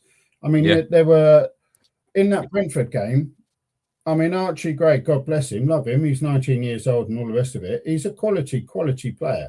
He passed the ball straight out of, he dissected 2 players straight out. But it's not just Archie. Bentancur, I thought, was doing all right. Then he disappeared. Odebear started brightly, disappeared. And that's my point here is how you can have a team essentially disappear. Now, you could argue Brentford just cancelled us out and what have you. I think it was Josh earlier who said Tottenham are now a mid-table team. And that's where we are right now. And I said the other day to you, we hired a mid-table manager. So this is where we are. When he came in, the first thing he said is we're going to lose games. Well, there's a winning mentality straight away, right? And then every time you hear him talk, he doesn't have a winner's mentality in my mind. He has a teacher's mentality. And he comes across like an academic. Yeah, he's a smart man. But he's not like a Sir Chris Hoy who will beast his body until the breaking point and go beyond because he knows what glory looks like. This is not that guy. And then Conte, I hate that man with a passion. But he will go and he will fight and fight and fight. And I hate that man with a passion. But if Frank had just one iota of that fight, of that grit, then maybe we would have a chance in the second half. But I don't see any fight whatsoever. I don't see any patterns of play. And as Josh said earlier, if you had a player who we rated as whatever, a quality player, it doesn't matter what position, and he's got a choice of coming to Bournemouth or to Tottenham, where's he going to go? If the money's the same, where are you going to go? I don't think it'd be Thomas Frank. And that's what I'm saying. I mean, the attraction should be the club itself and the project and the opportunity at Tottenham and the fact that you're highly likely to be playing European football and challenging at the top of the league, that you're going to progress and develop in your own game. And basically there's a gain all round. I don't see that. For me, I mean, I don't know how practical or blue sky this is, but I'd shoot Thomas Frank and get Iriola in. Just say to the man, listen, whatever it takes, you need to come in. Do you have any positive thing to say about Frank? I think he's a really nice bloke. Simo, based on what you said earlier about the school teacher, apparently if he wasn't going to be a football manager, he would have been a school teacher. That's exactly what you said in the press conference a couple of months ago. Harmless Potato says here, 2 wins in the last 10. Spurs have to win against Sunderland on Sunday, how confident are you that we will get the 3 points? I'm not. I think I can see a 1-1. And I'm really interested to see how the South Stand's going to react. I don't know, Chris, look, question for you, right? I think when you lose the away fans, as I think Thomas Frank has, I think the lifespan of a manager is very short indeed. What do you think? Sorry, say that again. I said, when you lose the away fans, then the lifespan of your tenure as a manager is very short indeed. What do you think? It's very hard. It's very, very hard. I said this the other night when I walked back to the car from that Brentford game. How does Thomas Frank get the fan base back on board? And I tell you what, there's only two ways of doing it. Number one, is definitely winning football matches, and number two is playing entertaining football and changing something dramatically. Because I completely agree with you. However, I will caveat that by saying that there's no way on this planet that he's getting sacked between now and the end of the season. He is going to be at Spurs no matter what happens, no matter what league position where we are. Do you know what? Today I've seen a few people say about thank God that the bottom three last season under Ange and the bottom three this season under Thomas Frank in the Premier League, thank God that they were all so bad, because Spurs could have been in serious trouble in both of these campaigns. But I hold on to the positive, Simo, that the fact we are only 4 points away from the top five. I hope that this second part of the season is positive. We are only 8 points above 17th where we finished last season at the moment. But performances need to be there. Results need to be there. I think tomorrow is going to. Sorry, mate. There's a bit of a delay or a bit of, I don't know what it is, problem on the signal or what. But I think tomorrow is going to be a drab 1-1. But to your earlier point, right? If we go out, play attacking football, we're fast flowing transitions, smashing the ball in the back of the net, we win 4-0. Great, fine. We'll go away very happy, have a pint after the game. Brilliant. But I can't see that happening. What's more likely, a fast flowing 3-4-0 or a drab 1-1? We need to win. The home form in 2026 needs to be far better than it was in 2025. And my worry as well is the fact that there are a lot of empty seats, and now the club have gone down the avenue of saying, guest sale and people buying extra tickets for friends, family, etc. And when you've got an issue in trying to get people sitting there watching football at your stadium, when let's be honest about it, all the other managers that we've had at Tottenham, the stadium was always full. It was very hard to get a ticket there since we moved there in 2019, and this is the first time, this first period, even under Ange, you wouldn't get empty seats. Some people, some season ticket holders can't even give their seats away for this season so far. Yeah. So the football needs to get a lot better. I had 2 games I couldn't go to, just put them on as ticket exchange, didn't sell either. And yeah. I'm in the the 1882 club. You get free beer at half time and all that malarkey. Couldn't even sell them, mate. They wouldn't go. Me and my mate both couldn't go. So there were 2 seats there next to each other. Normally 2 seats next to each other, they'd get snapped up. Not a bite, not a nibble. And yeah. I'm seeing, like you, I see more and more seats. And now even my mates turned around and said, you know what, I'm not sure I'm going to renew at the end of the year because I don't see what the point is. I can stay at home and be bored. And, it's a shocking state of affairs. I see this, as I said to you the other night. Thomas Frank, to me, is a Levy legacy, right? He's a hangover from the Levy regime. Levy appointed him. With all the usual handbrake on Levy thinking, we need to, as a club, see progression. If there's to be any hope for the second half of this season for the fans, we need to see progression in this January transfer window. And I don't mean doing a West Ham, put 100 million bid in for a player that's never going to happen and you're just trying to appease that. I don't mean that. What I mean is that if there is genuinely a sniff of Savinho, which I don't think there is, by the way, I don't think in a million years he's moving, But if there was such a sniff, and it was a case that we needed to go the extra 5 million or something, that we did it. That attitude, what I'm talking about is a step change in attitude in the way in which we go for players, the type of players we go for, and the fact that we get it across the line and make it happen. I mean, right now, I don't know, as I said earlier, who would come to us. I mean, if they said, oh, we've got a really exciting project at Tottenham with Thomas Frank, I'd look at that and think, redefine exciting for me, will you? Simo, last question. Where do you think Spurs will finish at the end of this season in the Premier League? Oh, mate, you know better than to ask me that, because I flipped it right round last time and asked you, and you sat right on the fence. I do believe you said, oh, if we get 2 or 3 quality players in... At the end of January. At the end of January. Well, you can give me the same answer if you want. Right. No, I'm not having it, mate. This is the second time. Come on, then. Where, Chris Cowlin, the Spurs Chat Podcast super fan, where do you think we are going to finish at the end of the season? Haven't got a clue. I'll tell you what. No. Come on. January is important, and it's going to be so interesting at the end of this month. Like I said before, the FA Cup game, 2 Champions League games. You've got Premier League games this month. Games coming thick and fast. Injuries are absolutely key. Transfer window is absolutely key.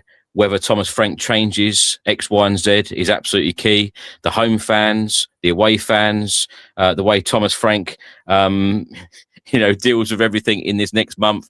That I think January is an absolutely key month for Spurs going forward, and that's the answer I would have given. If you would have hosted this, I'd have said exactly that if I was the guest, because I think I get you. I mean, you're an upfront, honest fella, so I think you're absolutely right. I live in hope. I live in hope. I want us to finish, obviously, in a high position, but if we get a couple of injuries and we don't adapt in certain games or play differently, or you're not going to win football matches if you don't create chances and have shots on goal. And that has been a big issue. I know there are a number of positive fans about Thomas Frank in the chat at the moment, but that is one thing that I really do worry about, the amount or the lack of chances created in games. Yes, we're missing players in the final third, but I do believe that a manager, regardless of injuries or what squad you've got, or whether you think players are good enough, whatever, you have to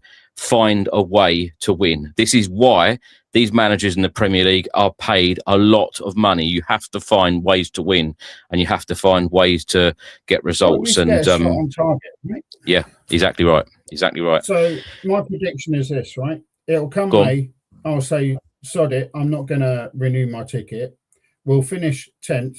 We'll sack Frank. Frank will walk out the door scratching his head saying, I got Spurs 7 places better up the league. I don't know what they're expecting. We'll get Poch in, they'll back him, and then we'll be back in the top 4, and I'm only watching it on telly. That'll be...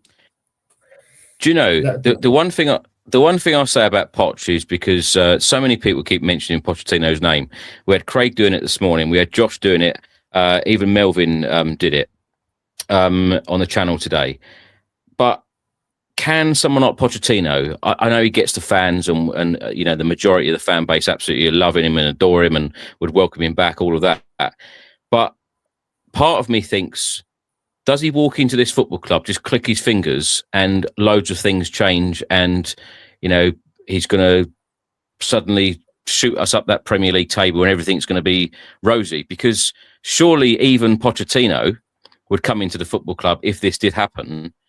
You'd have to give him time and patience. But I suppose the question then would be, would the fan base, because they know him, they know what we had before, we know that he can deliver entertaining football, etc., would there be more time and patience for someone like that because we know him? Not just because we know him, but I don't think his philosophy will have changed that dramatically.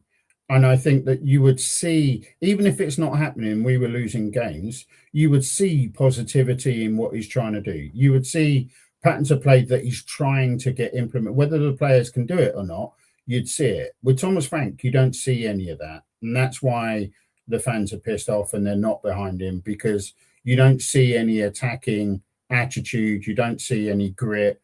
any fight in the team. With Poch, you'll see fight and grit, and you'd see an attacking pattern of play. Whether it comes off or not, I don't, that I was going to say it wouldn't matter. It would matter, but you would get the time because you know that he gets Tottenham.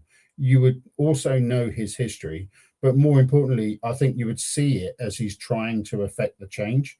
And whether it's Poch, I think Poch is symbolic in that whether it's Poch or somebody else, it's someone of an ilk. It's someone of a caliber and an approach and a philosophy that is an attacking philosophy, and someone who's going to walk in and say, hang on a minute, we're Tottenham Hotspur with a 60,000 seater stadium.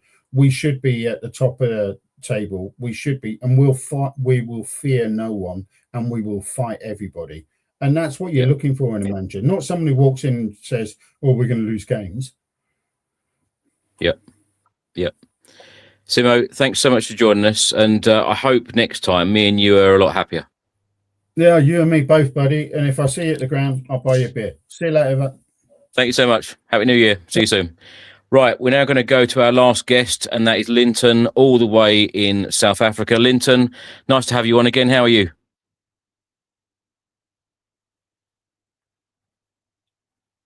Linton, are you there?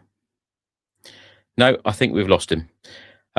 We will try and get Linton back, but let me just say this. If you would like to appear on a future fan show, please do send me an email. It's tottenhamfanchris@gmail.com, and you're very welcome to come on here, talk about whatever you want to talk about, whether you want to talk about the board's ambitions, whether you want to talk about Thomas Frank and his tactics and the style of play, whether you want to talk about players, whether you want to talk about transfer windows, whatever you would like to talk about. We will be doing these fan shows week by week, always after and before games as well. And it'd be great to have you on.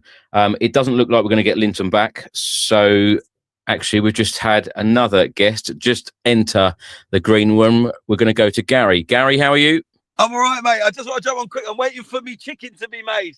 I'm getting a bit of peri-peri chicken and stuff. So they said it's going to be 5 minutes.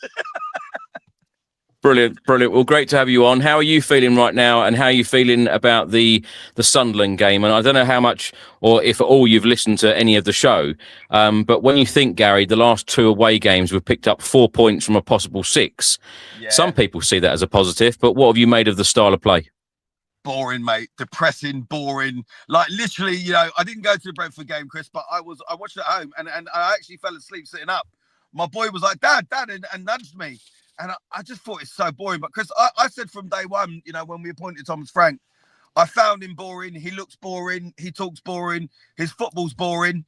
I've not watched one post-match interview with him, nothing. To me, I find him worse than Nuno, mate. I really do, you know that. So I'm struggling. But listen, I know there's a few minutes left in the other game. I'll be more hoping that Arsenal will drop points, our City will win, than even looking at Tottenham, because that's how bad it is, Chris. I'm there tomorrow. I really don't know what to make of tomorrow. I've got absolutely no idea, mate, what the result's going to be, But I know Brentford away was a hard watch, mate. And for you travelled along to that, Chris, and that. And I know the boys were singing boring Tottenham, and I don't blame them. Do you know what I mean? It was bad. Gary, out of the squad, let's talk a little bit about the squad. We've not really spoken about the players very much tonight. It's all been about Thomas Frank and this style of play. Who have you enjoyed? Who have you enjoyed watching, and who do you, as a Spurs fan, need to see or hope to see a lot more from? Do you know what? I think if you go back from the start of the season, I would say Kudos. I was really buzzing about Kudos, and then Xavi Simons, he looked pretty good. But other than that, Chris, I think you'd have to probably say now the only player that's really giving sort of any fight and looks like creating anything is probably Richarlison. And that's saying something, because he's such a frustrating player. I know a lot of people are sad to see Brennan Johnson go, but for me, he was another frustrating player. Yes, I know he was our top goal scorer. He did get a few goals and stuff, but he did frustrate me on the ball. And I think where we are as a club and a fan base, Chris, we just want to see front foot, entertaining, attacking football. And unfortunately, with the players that we have out, especially at the moment with the other boys being on, game bans, is Xavi or Romero back tomorrow? Or are they still out? No, Javi Simmons will miss the Sunderland game. He'll be back for the Bournemouth game. That'll be his third game that he's missed, yeah. I mean, this is the problem, Chris. At the moment, we're saying it's not the Tottenham way and stuff, but we don't have the players, mate. We don't have them sort of players. We know Maddison's probably out the whole of the season. Kulusevski, we're dying out for him. Solanke, your guess is as good as mine when he's come back. Those three players, I think, makes a big difference. And I know a lot of people want Thomas Frank, but I think he's almost keeping his job with the fact that we got those three players out, and obviously we're missing Xavi Simmons and Romero. And I think that's buying him a little bit of time at the moment. Because also, who do you bring in? So for me, it's not just about Thomas Frank. It's the players that we have out there. They're not creating nothing, mate. But when Thomas Frank has said a number of times that you've got to remember where we finished last season, 17th. Does it make it easier?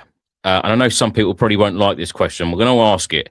Does it make it easier for him to finish 14th, 15th, 13th, 12th in the league? I don't think so, because let's not forget the fact that we won a European trophy. So I think if we finish, 12th, 13th, 14th, 15th, I don't think that's progression. Other fans might argue and say, well, it is because we finished 17th. But listen, we did put what is, our Gary? Into one basket. What's progression? I think progression would have to be finishing maybe a fifth or sixth position, and that would mean even in winning nothing. But if we finished in the top half of the table, fifth or sixth, I'd take that. Or if we was a bit further down the table and we won the FA Cup. But listen, we all know we've got Aston Villa at home. But it has to be a trophy and mid-table, or you have to be looking at finishing fourth, fifth, or sixth for it to be progression. That's my opinion. I know a lot of people won't agree. Some will, some won't. But for me, I don't think you get away with finishing 14th, 13th without a trophy and say, there you go, I've done better for you this season, lads, because it's not. But my point is earlier, regardless of what our expectations are or what we feel is progression or a successful season, Thomas Frank could always come out and say, well, if we finish 16th, it's progression because we were higher up in the league. That was the point I was trying to make. But it won't be, though, if we don't win a trophy. Do you see what I mean? It's not progression, is it? Because if we finish 16th and don't win a trophy, how's that progression? You can't just cross off the fact that we've won a European trophy, Chris, isn't it? Do you know what I mean? Yeah. So I think that would be a little bit naive of him and a little bit condescending and patronising if he was to say, well, come on, lads, we finished 15th here, I've got you two spaces up the league. Do you know what I mean? And we're nothing. Gary, lastly, before your chicken delivery comes. Yeah, can you see that? It's looking at me. It's looking at me. I'm starving. Are you? I'll keep talking to you then, shall I? Yeah, go on. Are you still with Thomas Frank? Are you still remaining patient? I'm not with Thomas Frank, and I haven't been since day one. But I'm a realist, and I said, Chris, about 5-6 games ago on the WhatsApp group and everything else, he will still be our manager when we play Sunderland, regardless of the results. And if we lose to Sunderland and go out to Villa, he'll still be our manager. Would I get rid of Frankie, get someone else in? 100%. But who do you get in, Chris? I think the board are going to stick with him until the end of the season, and then we'll probably bring back Poch. Listen, Chris, I'll get rid of him tomorrow and bring in Harry Redknapp. I would. I'd say, come on, Harry. You and me met Harry, and he's a lovely fellow, isn't he? He's great. Yeah. I'd say, absolutely. Thomas Frank, get Harry Redknapp in. We might get 4-4s and 5-4s, but I'd rather that than them 0-0s at the moment, mate. I mean, oh dear, that was a tough one. That was, Chris, the other night, wasn't it? Absolutely. Gary, enjoy your chicken. Enjoy your evening. Happy New Year to you. We'll talk to you. Well, I'll see you tomorrow. Yeah, I'll see you tomorrow. Happy New Year. Apologies, it's so dark. I kept switching the lights back on, but they kept bloody going off. I don't know, with these poxy cars, mate. So I was trying to get a bit of lights on. So yeah. All right, buddy. Cheers. I'll see you tomorrow, Chris. Thanks, mate. Cheers, Gary. Right. We're now going to try and go back to South Africa to speak to Linton. Linton, how are you? I'm good, thanks, and you, Chris. Happy New Year to you. Happy New Year to you. Yes, indeed. Let's hope that it is a Happy New Year for Tottenham. How are you feeling right now as a Spurs fan, Linton? What have you made of the first half of the season? Of course, we have now played 19 games. We're at the halfway point of the Premier League campaign. We are only 4 points away from the top 5. what are you thinking overall, and how would you assess the first half of the campaign? 3 Ds: dire, dreadful, diabolical. I think that pretty much describes it. I think from Thomas Frank through to the players, I think it's been absolutely dreadful throughout. It really has been poor. When we appointed Thomas Frank in the beginning, I was optimistic, hoping that he would really progress us and move us forward, but it doesn't seem that way. Is that Thomas Frank's fault, or is it the Spurs fan base's fault for having too much expectation when he walked through the door? No, Chris, I don't think it's having too much expectation. I realise we finished 17th last season, yes, and we won a trophy.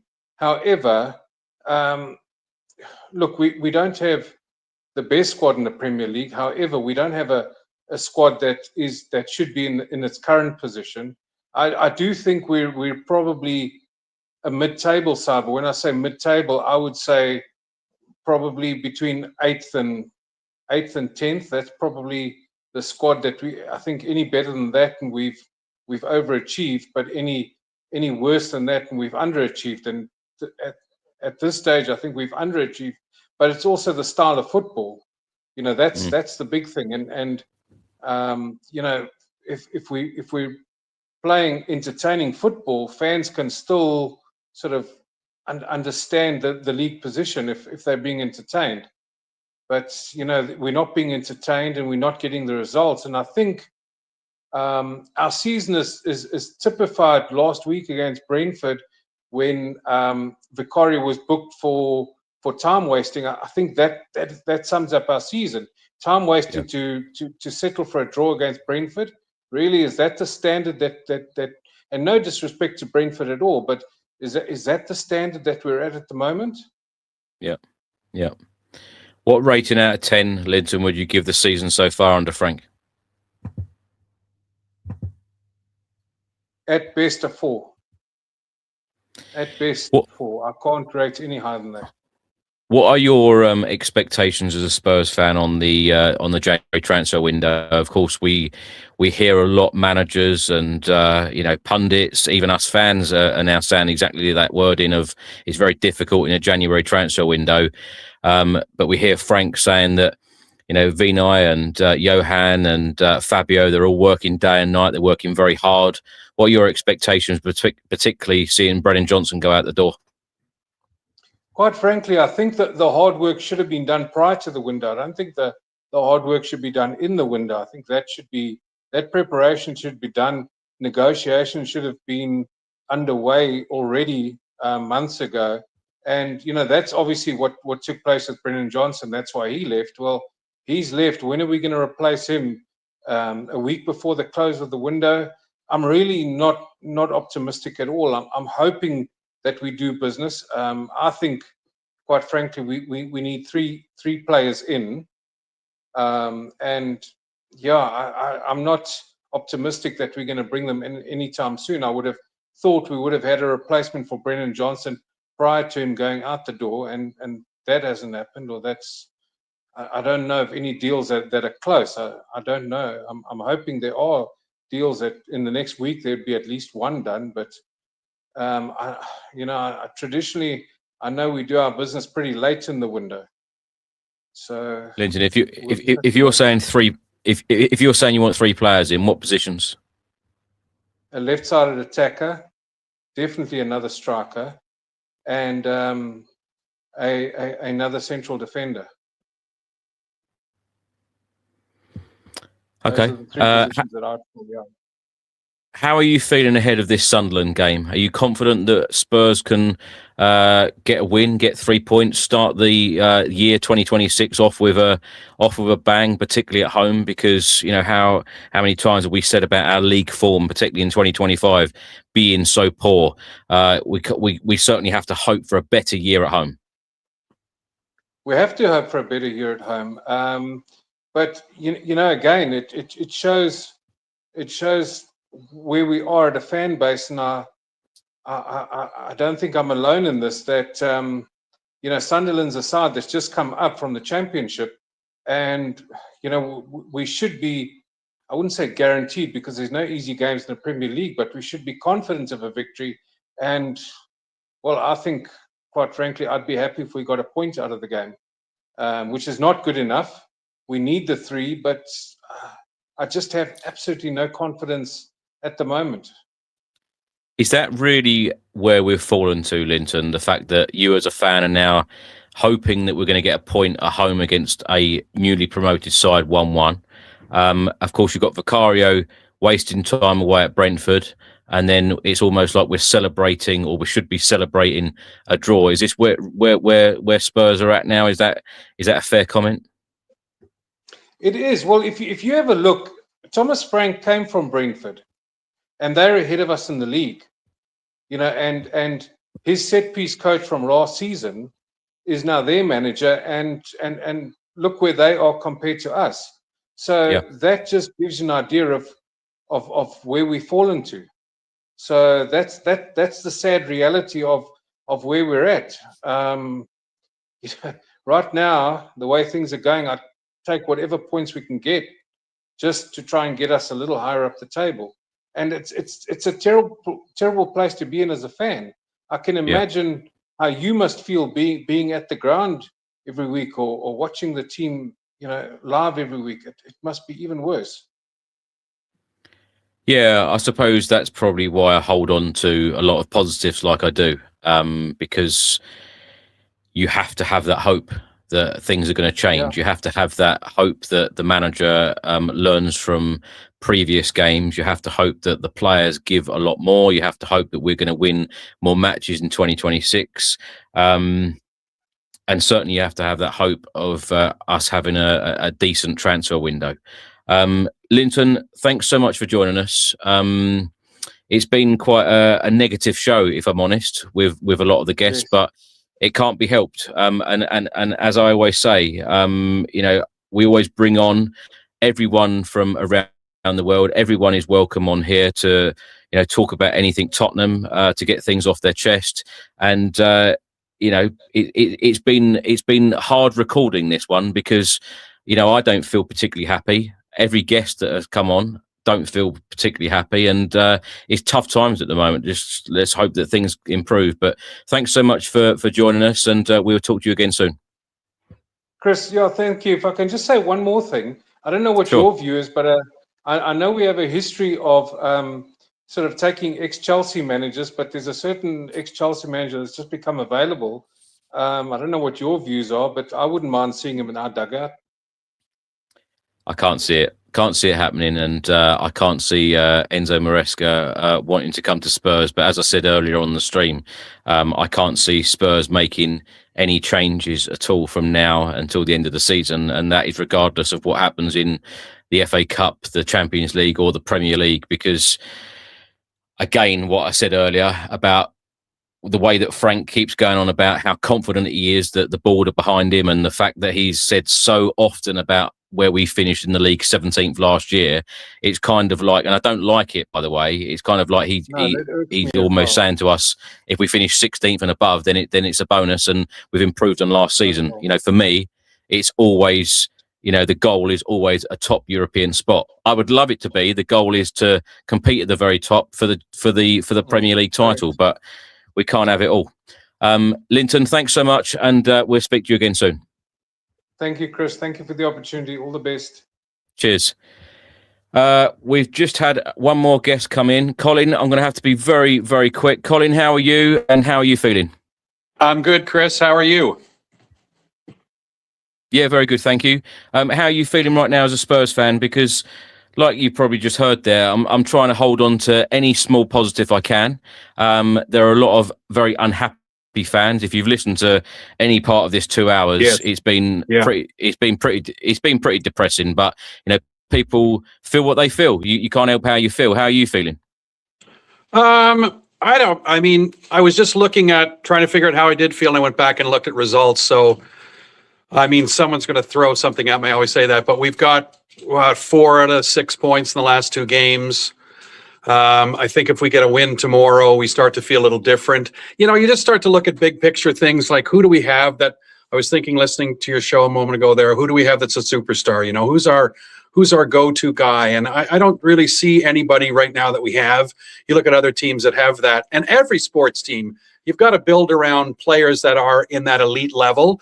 And I think maybe in the past, I've maybe overestimated the abilities of some guys that we've had. I think they're they're obviously the best footballers in the world. They're playing in a Premier League squad, but as it compares to other squads within the Premier League, we seem to be lacking.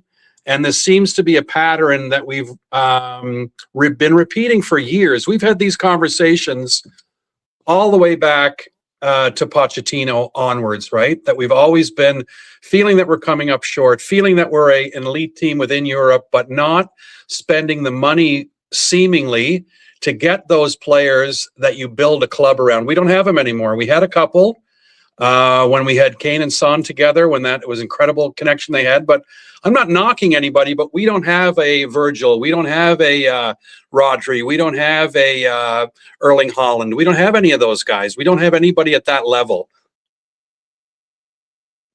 Yeah. Would you agree? Colin, what?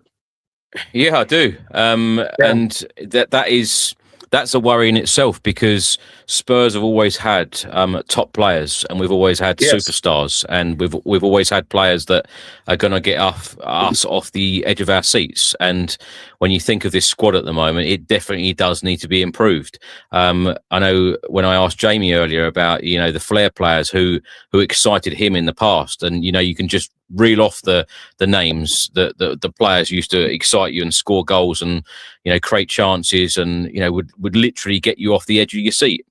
And we need a much better squad. I have said many times, Colin, that I hope that the board really do back the manager and we have a better squad, because we do really need an injection of more quality, especially if we want to be fighting on all fronts. And they're words that the board have used. How confident are you that things are going to change at decision level? Because, like you mentioned, there have been some poor decisions. We have made some of the same mistakes, particularly in the recruitment areas. How confident are you that things are going to change, and how imperative is it that we do change our wage structure at the football club? I think we're all looking to pick up somebody, but you've said in the past that, it's hard to land those top quality players in the January transfer window. I just think it's another situation where we seem to be the same club that keeps switching out managers, and confident that we're going to be in the top 10, maybe, but not confident that we're going to be in the top 3 or 4 teams in the league. How confident am I that the board's going to spend money to make this a better club? You'd have to show me, because everyone says they don't care about Brennan Johnson leaving, but Brennan Johnson, 26 goals in really 2 seasons, not 3, because he didn't really play this year and it's only January. So, he was a contributor. I don't know who else on the squad has scored more goals than Brennan Johnson the last 2 years. I would say nobody. Kulusevski, maybe? Yeah, probably. But we haven't seen him in so long, I forget what he looks like. And I'm not knocking the kid. I know he's injured and so on, but there just seems to be so much change that has to happen to get this team to be a top 4, top 5 club in the league. So how long does that take? It takes a long time. Yeah, it does take a long time. And that's why I was going to lead on to this question. It does seem a bit of a Thomas Frank bashing this evening, talking to so many Spurs fans from around the world. Is the criticism aimed at Thomas Frank and certainly the booing the other night, was that uncalled for? Is it fair criticism for the manager today from all these fans? I have trouble with the booing in the stadium because I don't think it really does anything. I know people are frustrated. It's easy for me to say because I'm not spending the money to go to the stadium. So I don't think that atmosphere is going to help in the long run. And I do understand people are frustrated. I get that. I think the criticism with Thomas Frank and what everyone's scratching their head is, how can we be so flat and so turgid? I can remember 2 or 3 instances in the last 2 games where we've actually done something. I was like, oh, awesome. You know, our holding mids were a little bit more active 2 games ago. You saw Gray moving into the play more, moving forward. He made a nice run the last game, the 0-0 draw against Brentford. But other than that, and I think defensively, I think we're being overlooked. We're overlooking a little bit. I think defensively that the team has been okay. We haven't seen that counterattacking wide open football against us that we saw when we had Ange. So I think that aspect is being buttoned down. But who do you criticize when nobody seems to be creating a chance? Nobody seems to be making a play.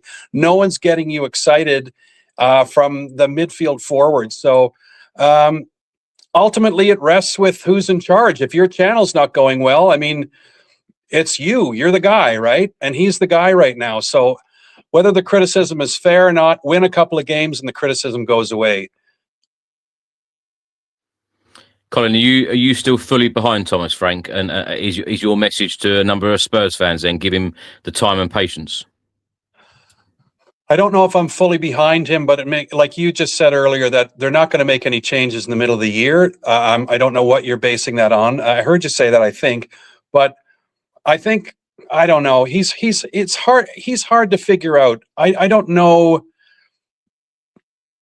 I don't see the benefit in changing the manager right now. We always do that window shopping where everyone looks better on the other, oh, wouldn't it be great to have Glasner and so on? But, we could get Glasner and in 2 months, people be calling for his head as well.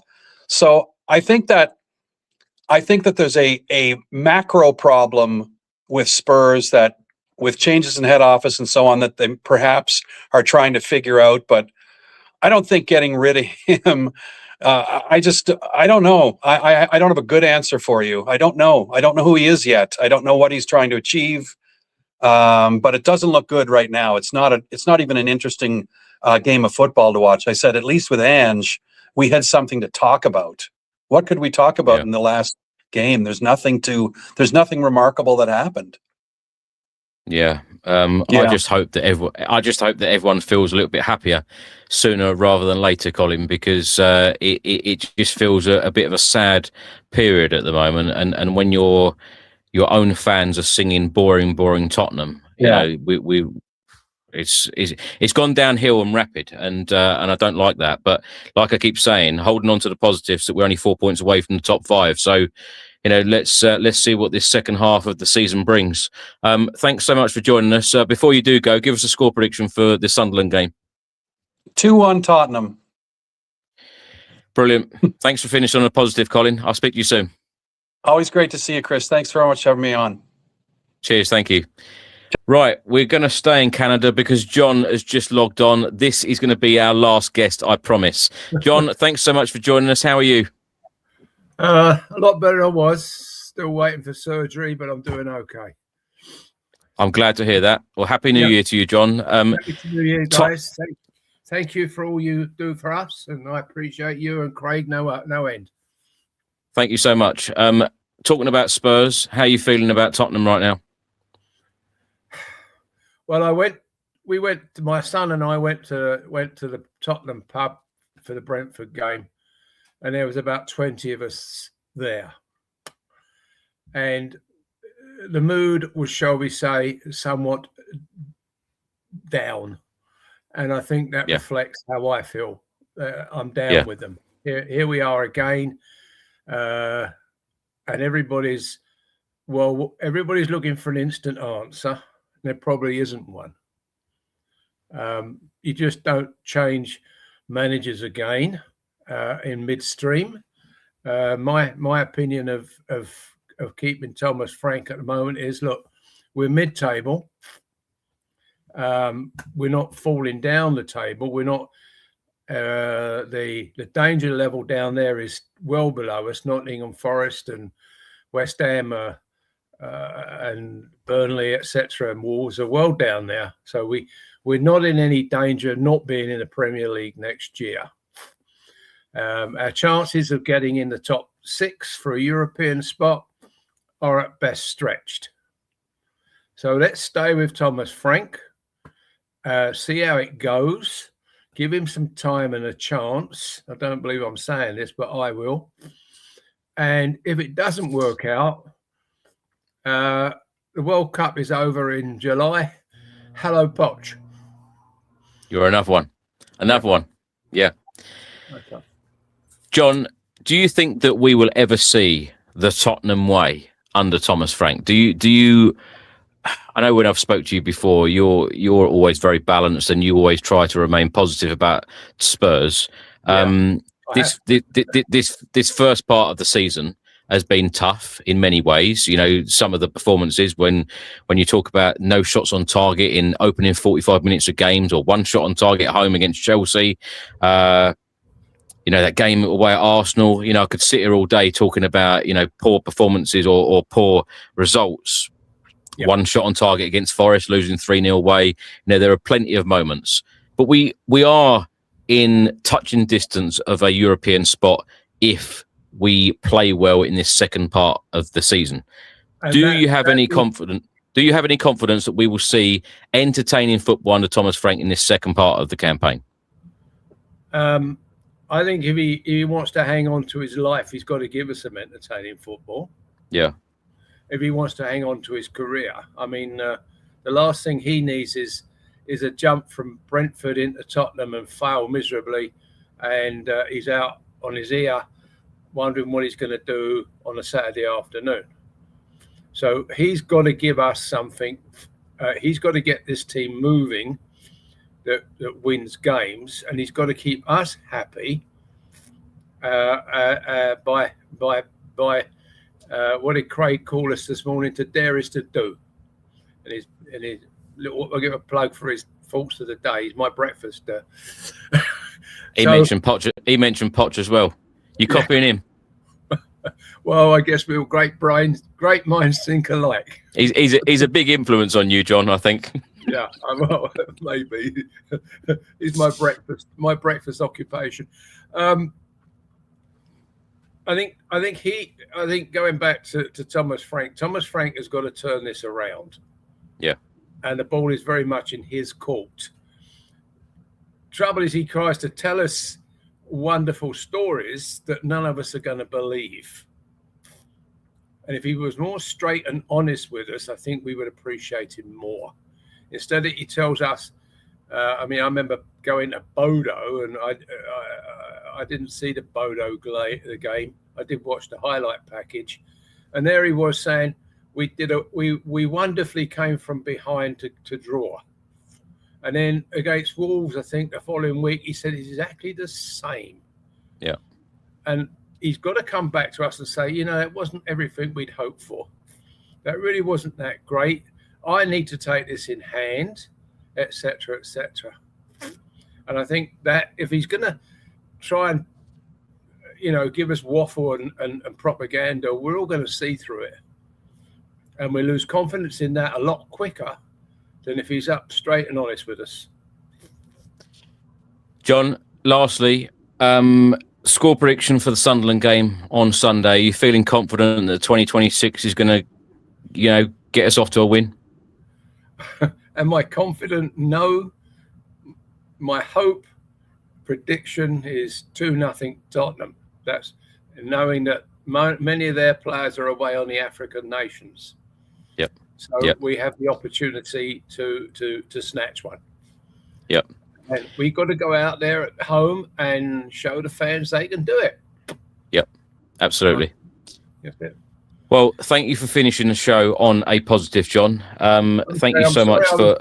I'm sorry I was so late. I only got your email 10, 15 minutes ago when I came in. So no problem. No problem. It actually seems like a very short fan show today, just under 2.5 hours. And I'm absolutely fine with that. So you are my last guest on this stream. So thank you so much for all of your input. Okay. Happy New Year to everyone. Happy New Year. And here's for tomorrow. Cheers, John. Take care. Bye-bye. See you soon. Cheers. Right. That was our last guest, John in Canada. We spoke to a number of Spurs fans today, and the mood does seem to be very, very similar. Let's hope that Spurs can get 3 points against Sunderland, and we start 2026 with a win at the Tottenham Hotspur Stadium. The home form definitely needs to be better this season. Please do email me, tottenhamfanchris@gmail.com, if you would like to appear on a future fan show. It would be great to hear from you and get your thoughts on Thomas Frank, the season so far, where you think we will be at the end of the season, what you think we'll do in the January transfer window. It's always great to talk to Spurs fans from all around the world. A big thank you to everyone who has appeared on today's show. Thank you for watching, everyone. Thanks for listening. Have a great weekend. Stay well, keep smiling, and come on, you Spurs.